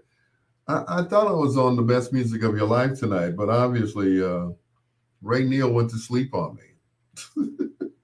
I'm used to it. I'm like, okay, I've been getting stood up recently by a lot of women, but now I'm getting stood up by my own nephew. I'm like, really? What's really going on? Okay, never mind. I'm not even going to worry about it anymore. I'm not even going to worry about it. I'm gonna stop mentioning his station and see when he calls me. It's like I have to text my own nephew to put me on his station. I shouldn't have to do that. I shouldn't have to do that. Anyway, I'm not even gonna worry about it because you know what? It's time to do the Grubhub delivery dance.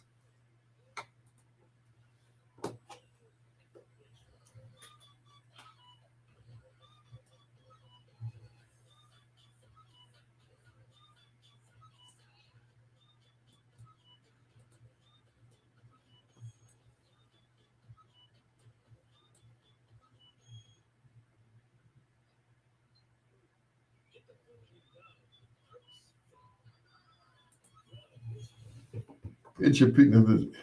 I knew my computer was going to do that. It's your peanut butter brother, Dr. Al Greer. This is Bedtime Stories, the show designed with the lovers in mind, where we put you to bed but never to sleep with the greatest love songs of all. There's my theme song. Yeah. Fake computer and stuff. All right. See, that's why I got both programs up, just in case one locks up and I got the other one to play with. Anyway, Grubhub, grub what you love. Grubhub is a proud sponsor of Bedtime Stories here on WOSD Radio DB Chicago, WDLB Indianapolis in Chicago, and the other radio station uh, whom I don't get an answer from. My own nephew. You know, he's big time. He got like 5 internet radio stations. So, you know, my little piddly stuff doesn't even count.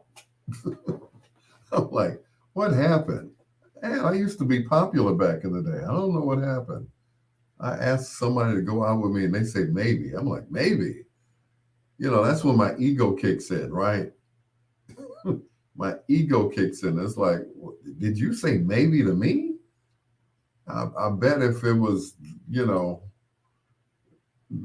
Crazy Howard McGee or Ramoski Love, you'd be all over them, wouldn't you?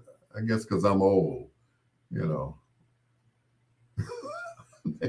They don't dig me anymore. And that's cool, you know. I get it. I understand. Anyway, it's time for then the numbers dropped. Okay. Maybe I'll just shut it down. I'm not feeling you all either. Okay, cool. Anyway, it is time for foreplay. These guys hail from Canton, Ohio, which is near Dayton, Ohio. At one point, there were 5 men in this group. And then at another point, you know, they whittled down to a 3-man group. And that's when the hits started coming from Walter Williams, Eddie Leverts, and William Powell, the late William Powell. He was replaced by Sammy Strain. Sammy Strain, of course, left and went back to the Imperials, Little Anthony and the Imperials, which I don't know why, but I got to give it to Sammy Strain. He's one of 2 people in R&B music to be inducted into the Rock and Roll Hall of Fame 2 times for 2 different groups.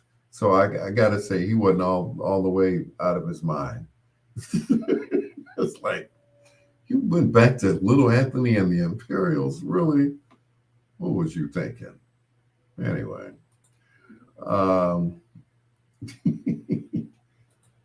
Yes, Preston, you guessed it. Yeah, those guys are old too. I know, right? Yeah, but you know, the OJs are old too, but they still get their groove on. Me, it's like, oh man, and I'm not even that old. I mean, Eddie is in his like 80s and stuff.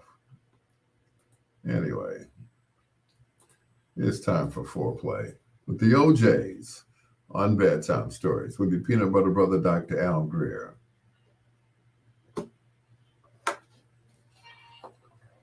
I am old. Yeah, I know. Yeah, I'm old. It's cool. You know, and still looking good. Well, thank you, Ronnie. Thank you, Ronnie. You know, I appreciate you, Ronnie. You know, I'm like, really? Okay. Thank you, Kanisha. Yeah, I am old. Yeah, thank you.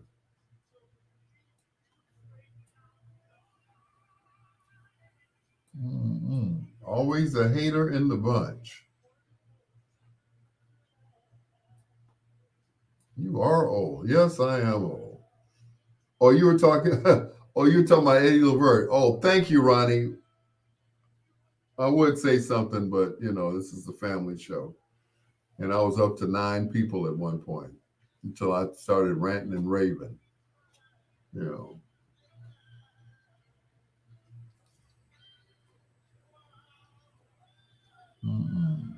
it's Eddie left that just for men alone, and he just him and Ronnie Isley. They said, F it, I'm just gonna be on natural. Yeah, and it looks good on Eddie. Me, mm-mm. Um, looking like Frosty the Snowman with that gray hair. I'm like, yeah, you just said, mm-mm. Oh, I look okay. Thank you, Ronnie. That does, and this close to Christmas, where I get depressed, it's like, okay, so I look okay. My niece said to my kids once, and I never let her live this down. She said to my children, my daughters, she said, your dad used to be hella fine. I'm like, so what am I now? I'm not hating. I'm hoping to be your age one day.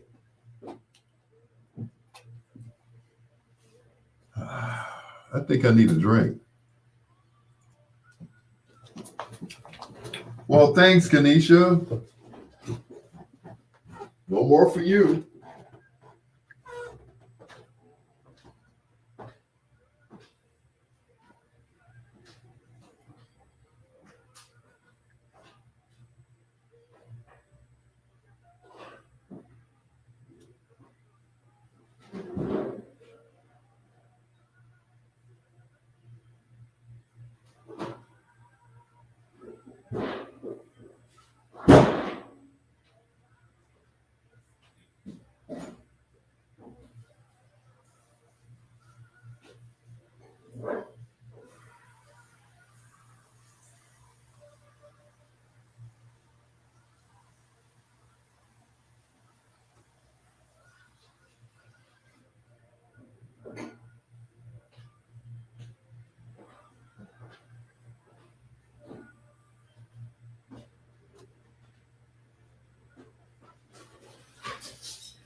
Wow, I look okay. Thank you.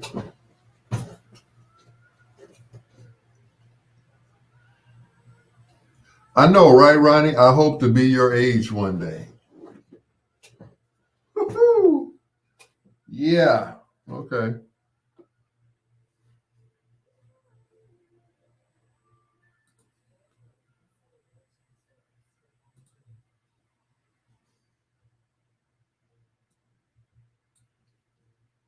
Mm-mm. Just think, when I was on GCI, everybody wanted me. You know, um, it wasn't, and it wasn't just women to make it so bad. It was, it was, it was sad. I mean, talk about it was sad. It was just sad.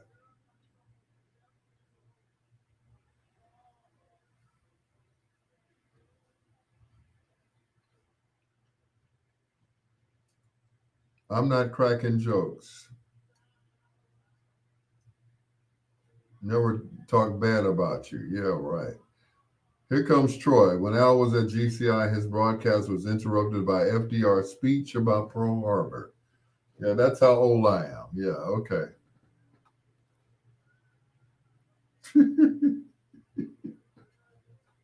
Ah, boy.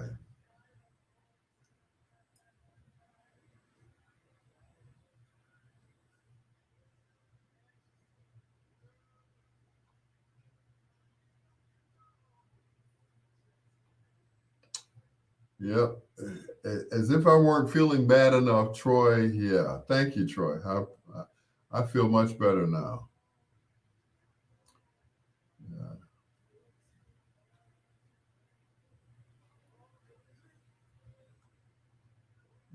Mm. Yes, I feel much better now. Thank you, Troy.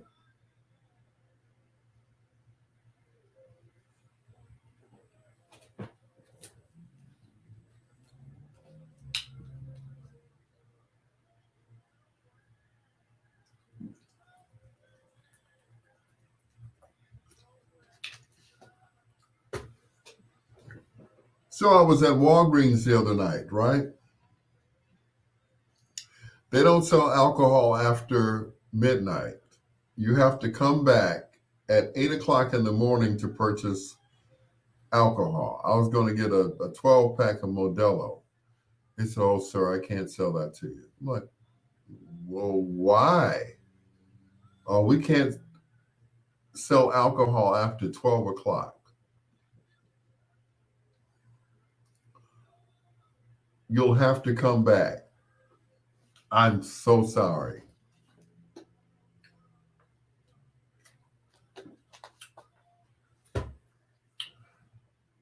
Talk about pissed. Talk about being pissed.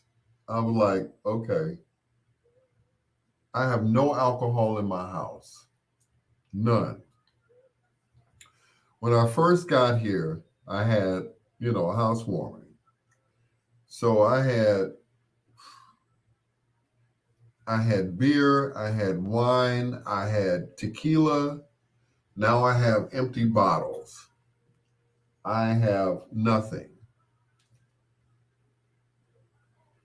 I'm like, I just don't believe it. You know, you know. So it's like, and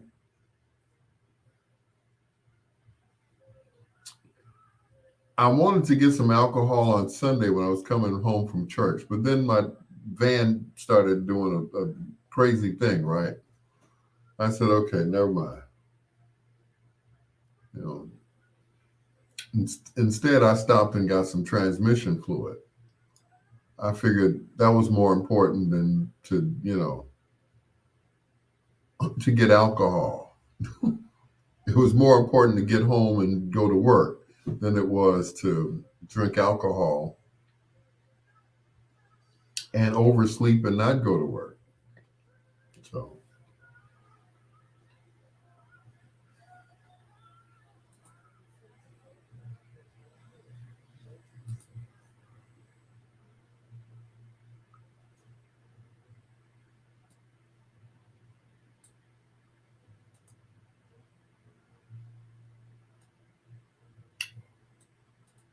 hmm.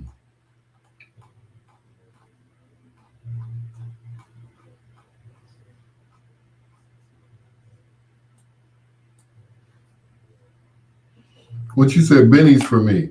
There's what is it, A&S liquors around here? There are two, and both of them are on Halsted. One of them is on what is that?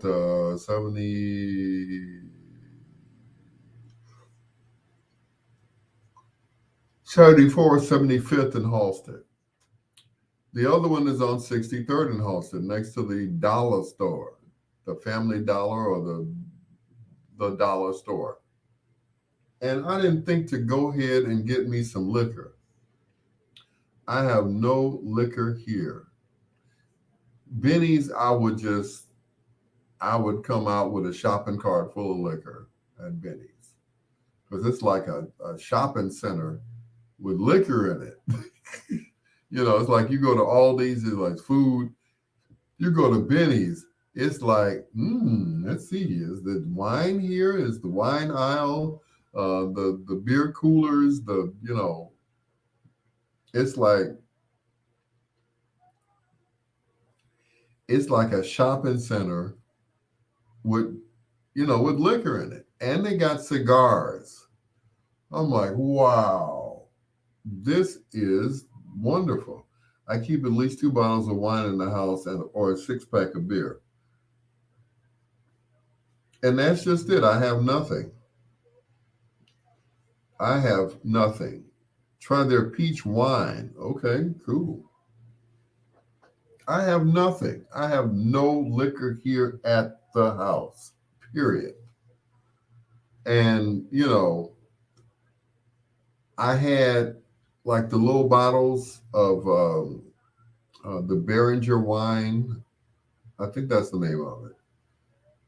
And I just threw those back like it wasn't nothing. And it's all gone. I have no liquor here in my house for the first time since I moved in. Thanks to Kendall Moore, who does a show over at WVON on Fridays. He bought me some Casamigos. I fell in love with that tequila. I'm like, man, yeah, Aldi's has some good wine too. But of course, you have to buy it at a certain time. Otherwise, they won't sell it to you like right before the store closes. But that whole Walgreens thing, that kind of blew me. I'm like, I'm in here because I left, I left the club and I went to Walgreens, and it was a Saturday. That's what it was.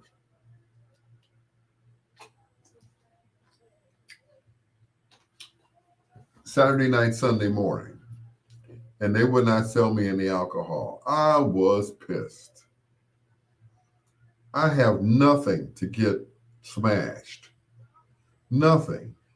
He had to be young. What, at the Walgreens? No, this guy, his hair was grayer than mine. And that takes a lot because, I don't play that old man stuff. So, yeah,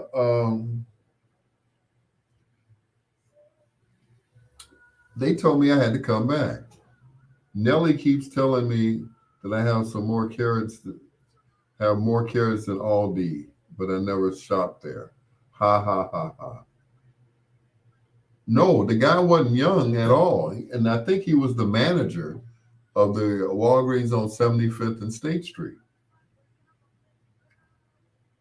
You know, I was, who was this on the Tonight Show?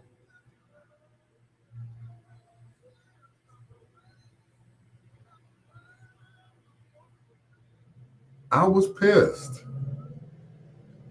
I mean, I was like, I just beat that. Well, you have to come back tomorrow. Oh no, you have to come back after 11. Then they will sell it to you. A whole 12 pack. I was like, man, I was about to get smashed. I was going to drink at least 6 of them and go to church drunk. He was just following store protocol. I don't care. I don't care about their protocol.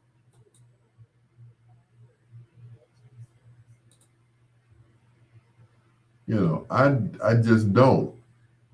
I don't care about their protocol. I wanted what I wanted right then and there. You know, rules are meant to be broken and exceptions can be made. And I was like, really?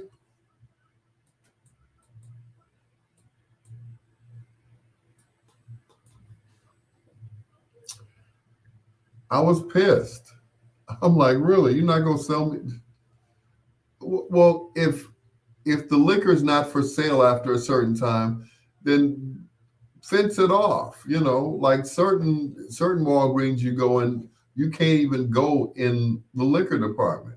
So you know what time that is. It's like, but it was sitting there at the almost at the checkout counter. So I grabbed a 6 pack. Oh, sir, I can't sell that to you. What do you mean?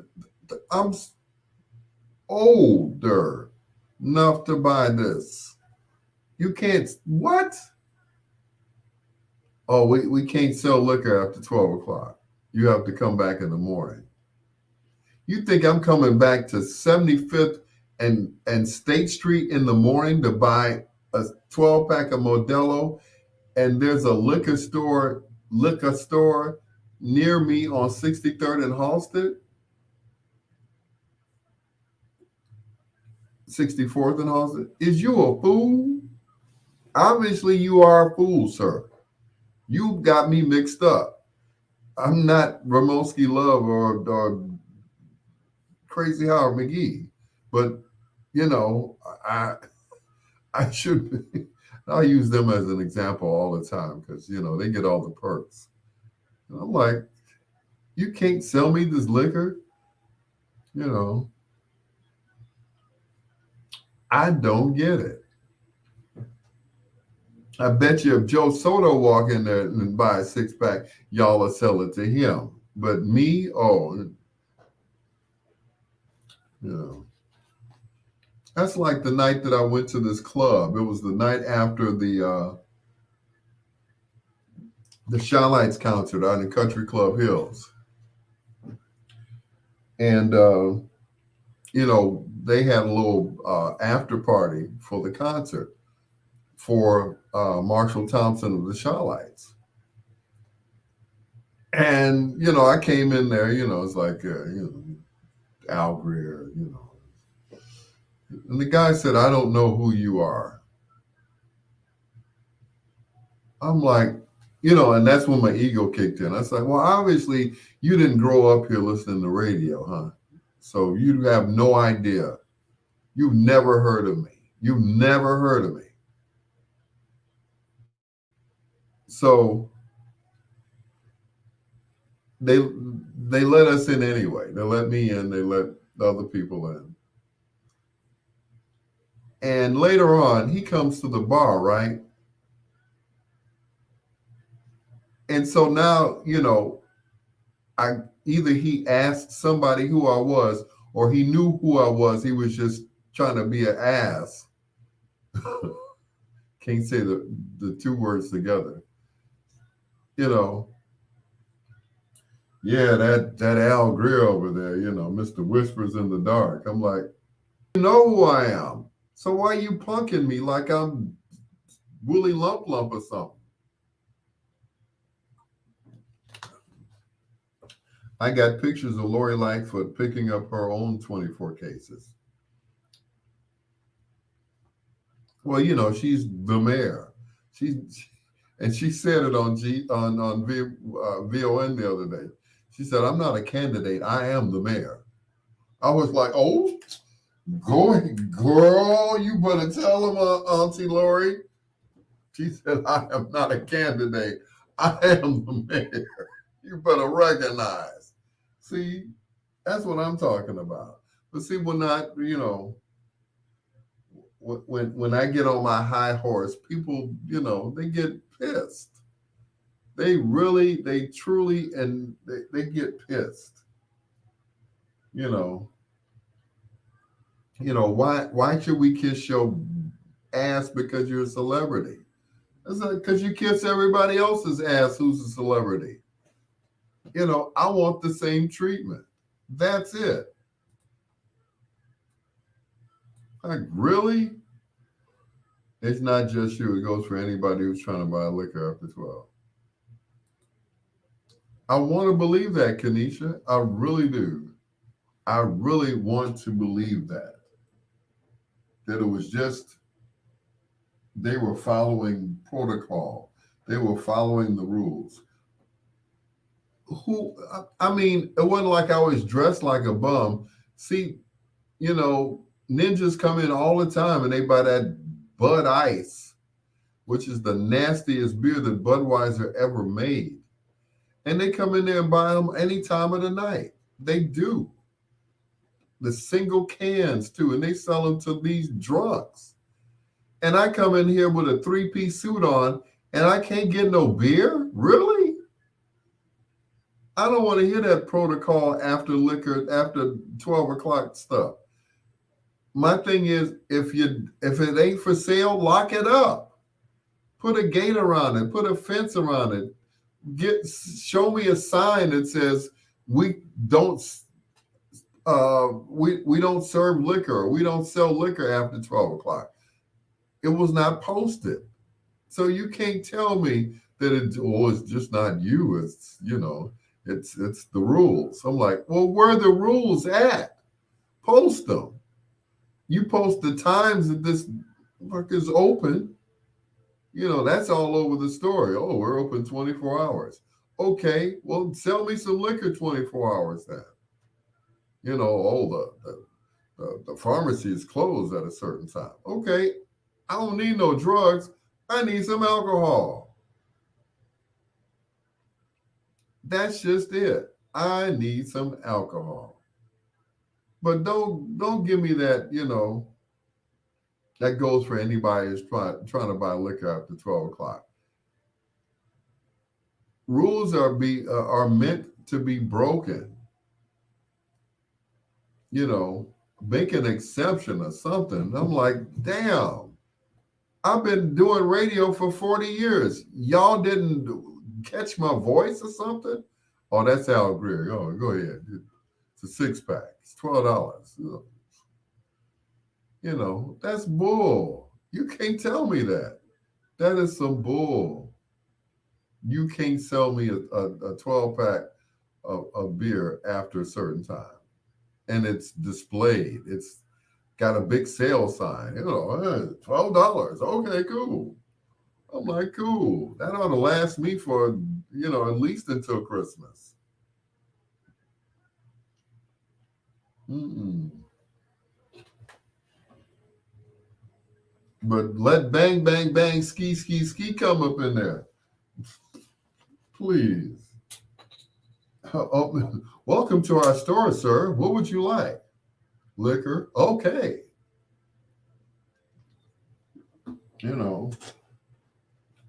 Let Uncle Sam walk in there and ask for some liquor.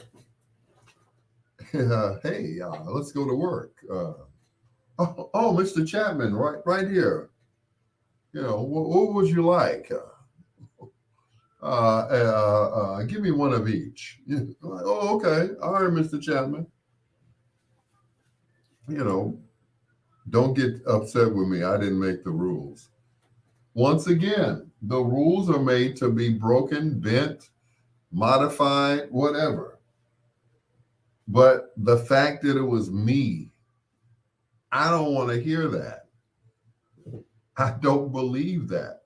I want to believe that. I want to believe that the rules are the rules, But let somebody else walk in there, and then it'd be like, well, just go ahead. Don't tell nobody that we sold it to you. That's all. Make an exception. You all make an exception for these drunks all day who buy Bud Ice on their damn link card. And a brother comes in with credit cards and cash, and you won't sell them a 6-pack, a 12-pack? Y'all goofy.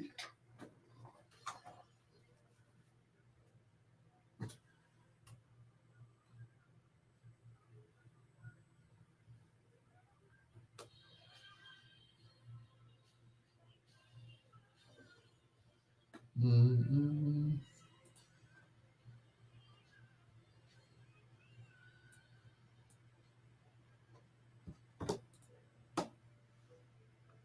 That has got to be one of my favorite OJ songs that was never a single. It's from the album Identify Yourself. Hurry Up and Come Back, right here on the same album with Forever Mine and I Want You Here With Me.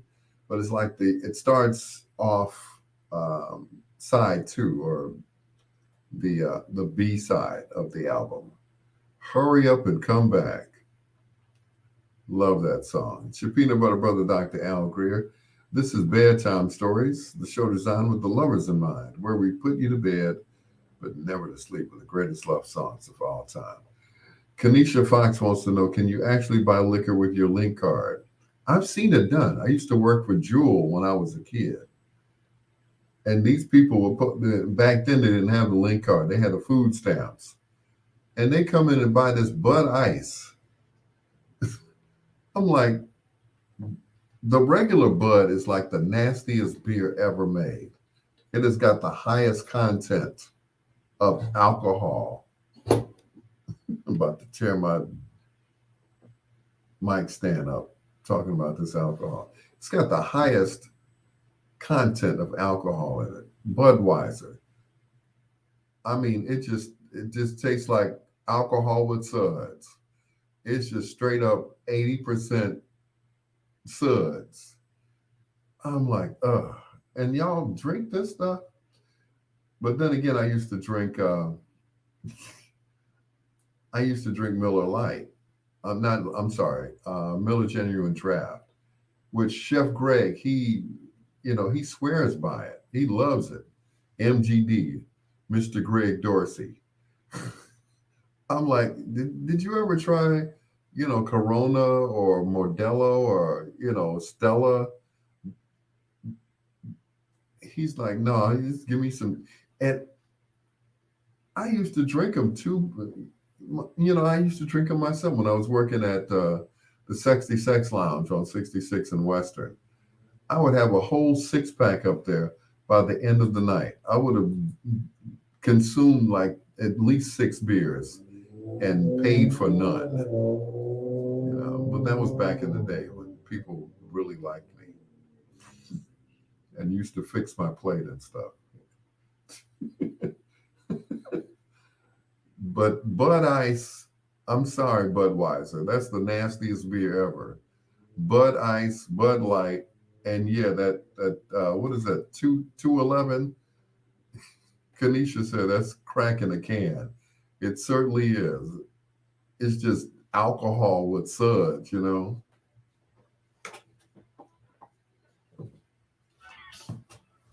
I swear, it's just straight up alcohol with suds. And you know, I tell you, um, somebody hit me up to Modelo. He said, "Here, try this." Oh, girl, I like me some Miller's Genuine Draft. Okay, and I used to love it. I mean, I drank it every night if I could. When I worked at the club, what you drinking, DJ? DJ? They say it so proudly, like, yeah, that's my name. DJ, what you drinking, DJ? Um, Miller's Genuine Draft. Oh, okay. Yeah. You're the DJ. It's like they have to emphasize on the DJ. It's like, that's why I hate being called a DJ. They emphasize it like that, you know, like that's my name or something, you know. But anyway, DJ, like they're proud of the fact that they don't know my name. Your name is DJ. No, you're stupid. You're an idiot. you know, your parents dropped you on your head. You know, but yeah, Bud Ice, Bud Light, Budweiser, yuck, yuck, and yuck. Modelo, Stella, Corona. Yes, yes, yes. Miller Genuine Draft, in a pinch, yeah. But Jeffrey Dahmer beer, what? Get you some Youngling. What the hell is that? Preston said, for all you do, this bud is for you. I mean, I would watch the old guys sit around and drink Budweiser, and they would be reeking when they drank that stuff. I'm like, why are they smelling like that? Old English. Oh Lord, Old English, man. When we was kids, we drank that. We didn't know any better. We didn't know that that was like the highest content of alcohol. We was drinking that and falling out. We were drinking that in grade school. Somebody snuck some Old English 800 malt liquor in the bathroom at Horace Mann. I never will forget it. And we was drinking in the school. In the school. Eighth graders drinking in the school. And then when we went to South Shore, right, headache in the can, yeah. And it didn't get any better when we got into high school. Same guys. We went from drinking Old E to any and everything. We were drinking tequila. It was the first time I'd ever had tequila. And I remember what you said, President, I'd be high as a kite. We were drinking tequila. It was me, it was Arnold Bowman, uh, Lucky Stallworth, Mark Watts. I think Reggie Henderson was there. And we were all doing shots of tequila. Well, I'd never done tequila before. I was a kid. I was like, what, 16, 17 years old. And we used to walk everywhere, Ronnie. We used to walk everywhere. So I forgot whose house we were over. We were over at somebody's house. We were practicing, with the band. And somebody pulled out a bottle of tequila. So we got the lime and we got the salt and it's like, okay, you do this and then you take the shot. I'm like, okay, cool. Once again, I'd never done that before. Tequila, like we went from Old English to drinking tequila in high school. I'm surprised we didn't shoot anyone after drinking Old E. I know, right? Al Greer says if the beer tastes like ass, he knows what he's talking about.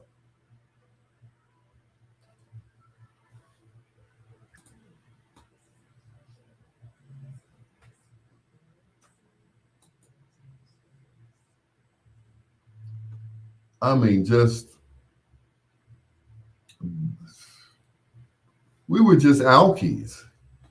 Even when I was at Mendel, we were drinking at Mendel. Now we supposed to be in the all boys school. Supposed to be, higher learning in an all boys school. What are we doing? We drinking. We in the band. It's something about band members and liquor that go together. Musicians and alcohol. You haven't lived until you became a musician and drank. All of them, all of us.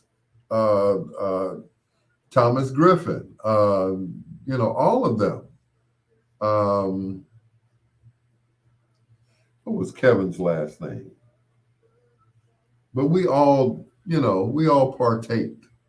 partook in some alcohol, and that's what we did. Arnold Bowman, James Bowman, um, Mark Watts, Reggie Henderson, Nate Henderson. We all drank. We all drank. To this day, we all, and like I said, that whole tequila thing, I wasn't down with any tequila, and I was like, is Thomas related to Peter? Peter. Oh, that's a good one. Hey. Oh, no. Those were the days, boy, when we hung out in the band. The band, we were a gang all by ourselves. It was like, you had the football team, you had the basketball team, and then you had the band. The band we were a gang all by ourselves. Like I said, Mark Watts, what was Walter's last name? We were all a gang. It's like you mess with one of us, you mess with all of us. You know, except when it came to me, it's like you're on your own. So anytime one of us got picked on, it's like, okay, who did it? Where they at?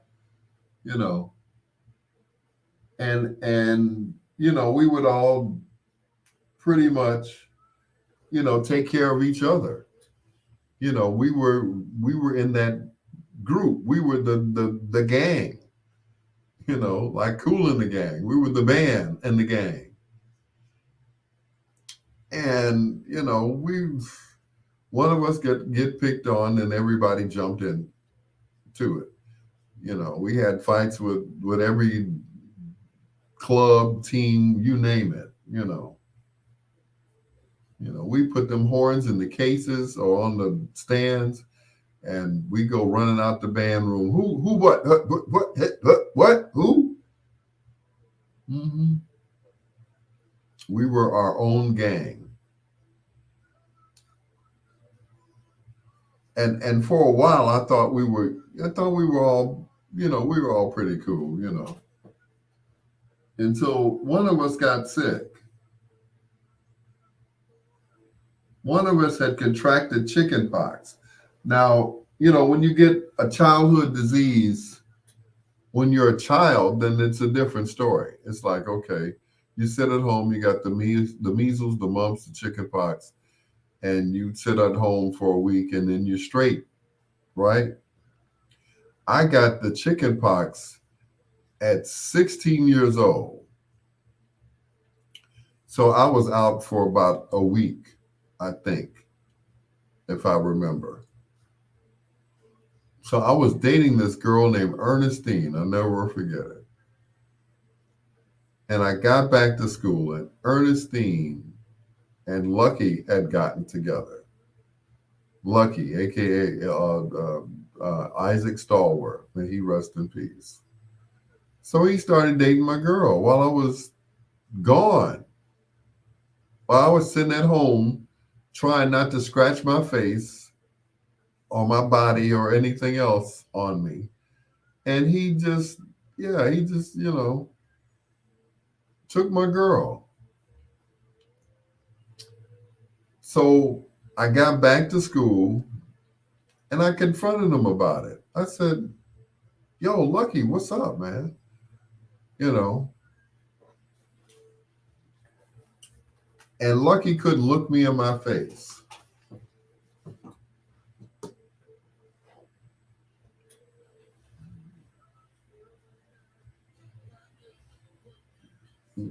Mm, mm, mm, mm.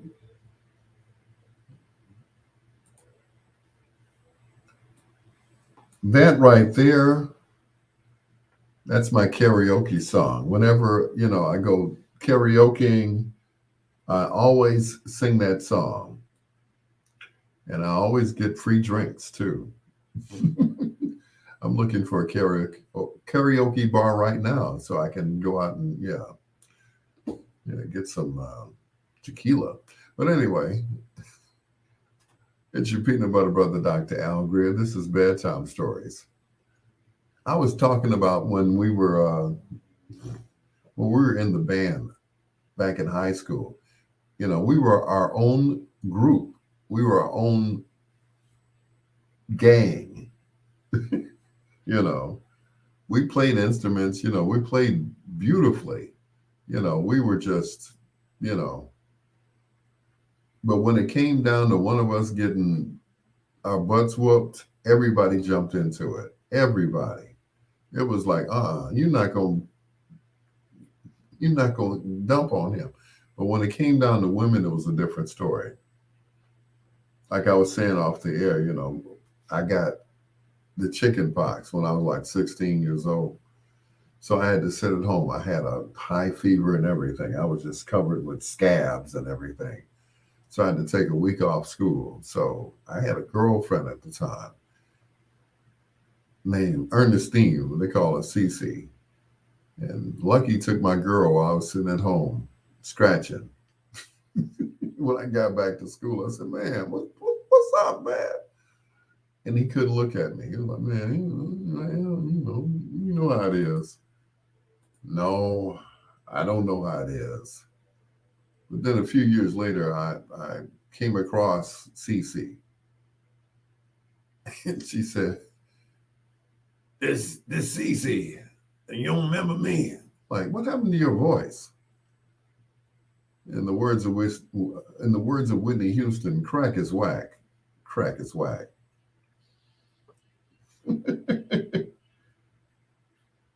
I guess I dodged that bullet now, didn't I?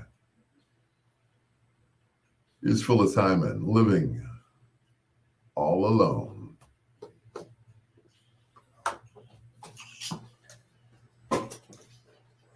I've got the fever. I need more cowbell. Christopher Walken. Yeah. That's my man, boy. Hey. Hey, I don't know what you guys are here for, but we need some more cowbell. Oh, my goodness. I'm going to sleep tonight. I'm not staying up because every time I stay up, I get sleepy at work. So I'm going to bed tonight. I'm not doing any extra work for my station that I work for during the day. I'm just not going to do it. I'm not going to bend over backwards for a place that doesn't appreciate me. I'm just not going to do it. I had some comments made by my boss. Her comment was, "What are you, a model now?" I'm like, huh? What? What? Huh? I was like, okay. What are you, a model now? No, I just like to, take pictures and put them on Facebook because it's called social media. I was like, okay.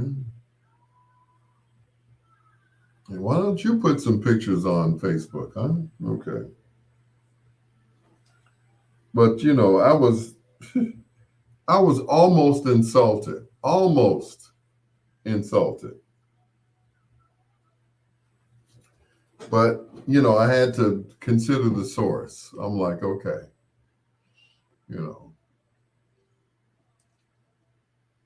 I'm doing things and going places and all that stuff. So I had to just let her talk. Because Marv Dyson used to talk badly about me. He said I would fire Al if he wasn't so damn good. And I think I can turn this heat off now. I think that Melody shares that same sentiment that Marv shares.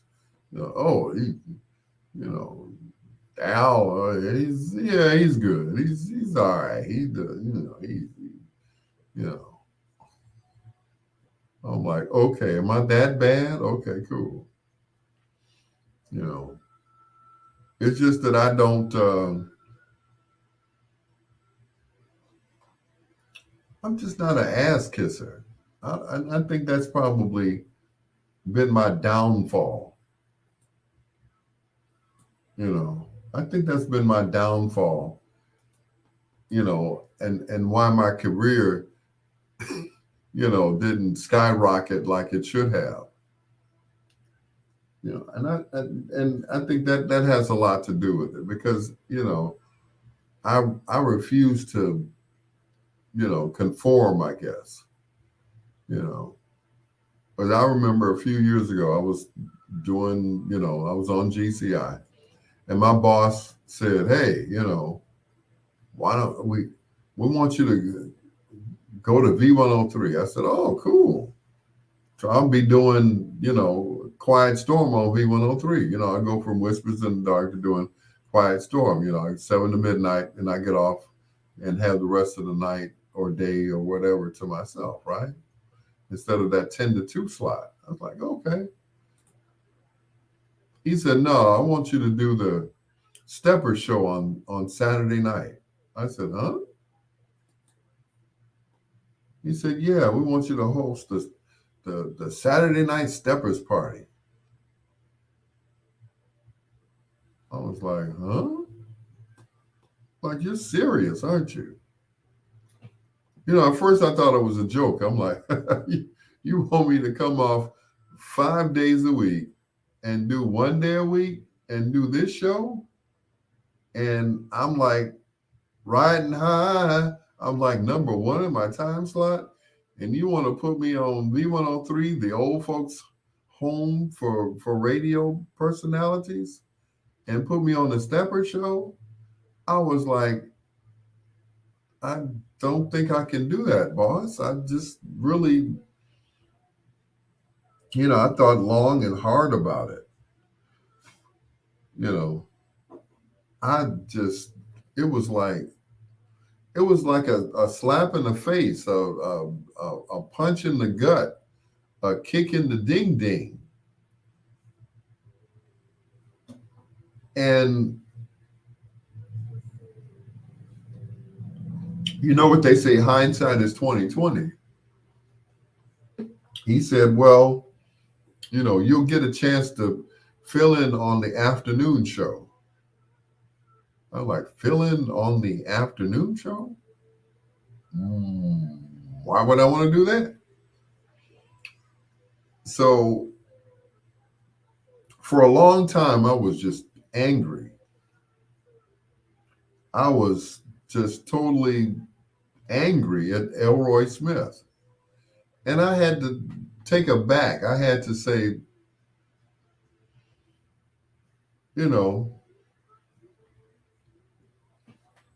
I just said, I said, God, why? Why is this happening to me? I'm number one in my time slot.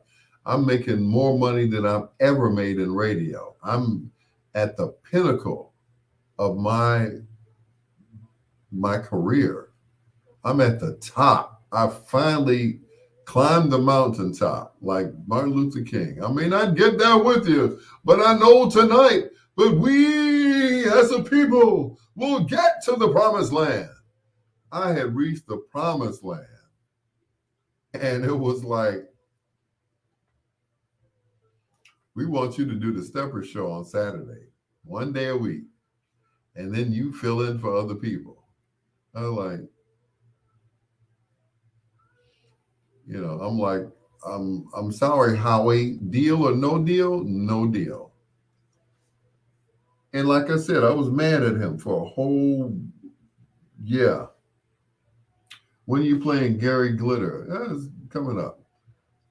He figured you were desperate.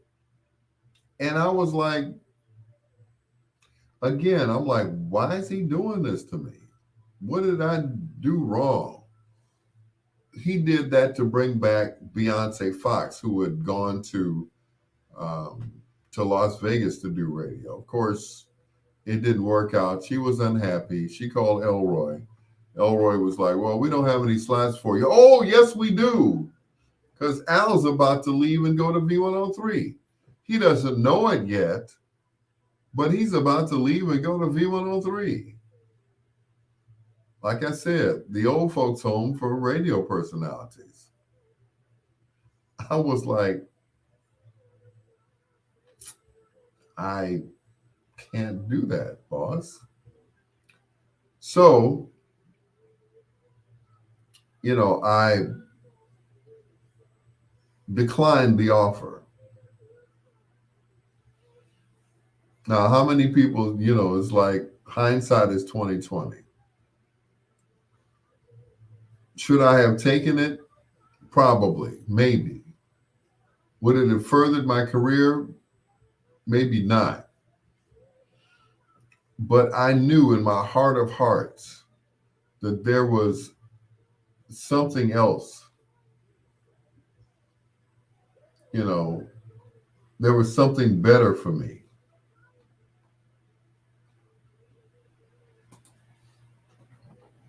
And it was, you know, and look at me now.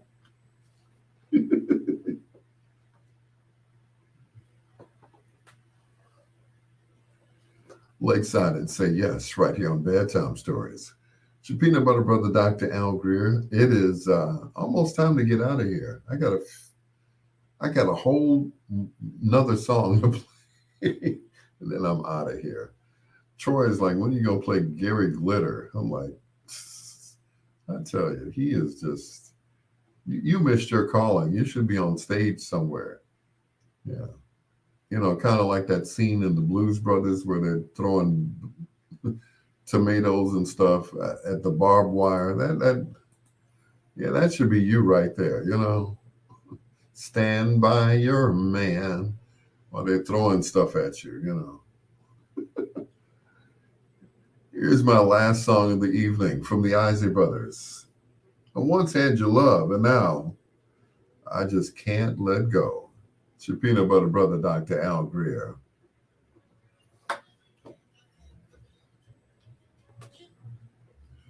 You and Sundance and Stone Pony helped me through many a nights, many of overnight shifts at work.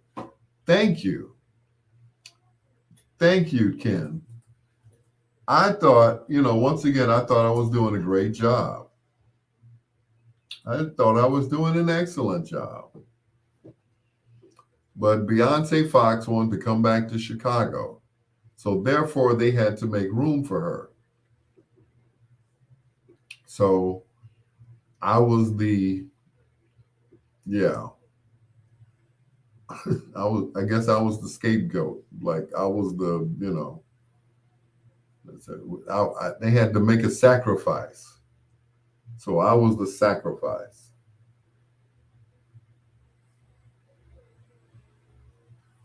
Was I happy about that decision? Absolutely not.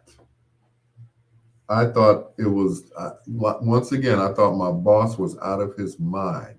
I said, I'm number one in my time slot. And you're taking me off of this show to put me on that show? Even the overnight show, which was hosted by Joe Soto. Joe used to come on after me and do the Heartbreak Hotel. Joe had it humming. Joe, I have nothing bad to say about Joe Soto. He's probably one of the most creative radio personalities that I've heard, even from back in the day. He is, if they ever let him stretch out, he doesn't need a group of people. He doesn't need a comedian and a news person and was it Gary with the T? He's all of that. If they ever let him like go, like take the chains off, he's a bad. He is. I love you, Joe Soto. It's the rest of them boneheads that you work with. I'm sorry. Joe is the man. He should be doing mornings, afternoons, overnight. When he was doing the show, the Heartbreak Hotel, that was the most innovative, the most creative.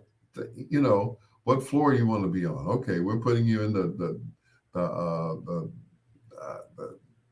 sad suite or whatever. He was funny. He was great. He was creative. Herb always told me that radio was the theater of the mind. And you can imagine these people checking in to the Heartbreak Hotel. That was the best. That was the best radio ever. And now they got him, he's chained and stifled. It's like, let the man go. He does voices. You think there's a real pimp daddy? No, that's in him. I give credit where credit is due. It's the rest of those hacks. Now I sound like Arkansas Red. It's the rest of them. It's like Joe is the man. He's the whole station. They don't need nobody else. Let them voice track the whole day. Get rid of all the rest of them. I tell you. That's going to do it for me, Al Greer. Thank you so much for staying up with me. Ken Watlington, Kanisha Fox, Ronnie, John Caldwell. Where is John Caldwell at tonight? I didn't see him at all. Of course, I saw Troy, but I had to ignore him. I had to step over him like he was a pilot. Well, anyway, Preston Shanks, thank you so much. Who else? Just everybody. Thank you so much, guys. I feel the love. Tomorrow is another day, and we do this once again. And then after that, of course, it's Thanksgiving. Janine, Queen Janine, Bernard Dean Moulton. Thank you so much. Strictly Flying. I don't know who that is, but okay. They were listening on Twitch. But everybody, all these people, Catherine Laverne Flowers, I appreciate you guys. Especially Cherie Yvette Withers Banks. I say Cherie, it's just Sherry. Terry Sams, Terry from Gary. I miss you. I really do. You know, I don't just say this just because. I really miss these people. One of these days, I'm going to run into Terry from Gary. I mean, literally just run into her. Anyway, once again, thank you so much for listening. Tell your friends about the show. It's Bedtime Stories. Monday through Thursday on WOSDradio.com. Tuesday through Thursday on BiggsRadio.com. And I don't know when the hell I come on thebestmusicofyourlife.com. I know my nephew just doesn't care. It's just I'm just there. He doesn't care about me. He's a big time, Dusty's DJ with the, with the Dusty record conventions and all. He doesn't really need me, So I understand. It's cool. And he don't even listen to me. Back in the day. Anyway, never mind. Let me get out of here. Till next time, blue skies, green lights, and peace. Good night, everybody.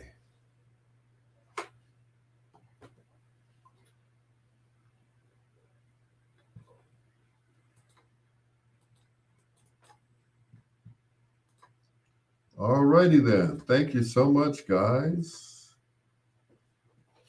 Appreciate you all. Peace out. I'm going to bed. I'm not doing any work for anybody else's other station that I'm not getting paid for tonight. Not tonight. I'm not editing nothing. I'm not doing no commercials for nothing. I did all the work I'm going to do. I'm going to bed. I'm going to watch the rest of 2.5 Men, both episodes. Soap is coming on. I watch Antenna TV, in case you all don't know. Soap is on 2 episodes of Benson, 2 episodes of Alice, and of course Archie Bunker's Place, 2 episodes of that. So that's Antenna TV because I'm too lazy to go sit in the front room with the Fire Stick. So anyway, I love you guys. Thank you so much. Thank you for letting me rant and rave. I appreciate you all. If I don't talk to you before Thanksgiving, happy Thanksgiving to you. I really mean that. Kiss your families for me, because I don't have one. They forgot about A. Not Dre, but A, and that's cool. I get it. Rachel Montgomery, what's going on? I had a family once, but I came and get my son-in-law to come over and put a banister on the wall, and he does construction. Ain't that a shame? Anyway, I'm done. Gotta run. Good night, y'all. Peace out.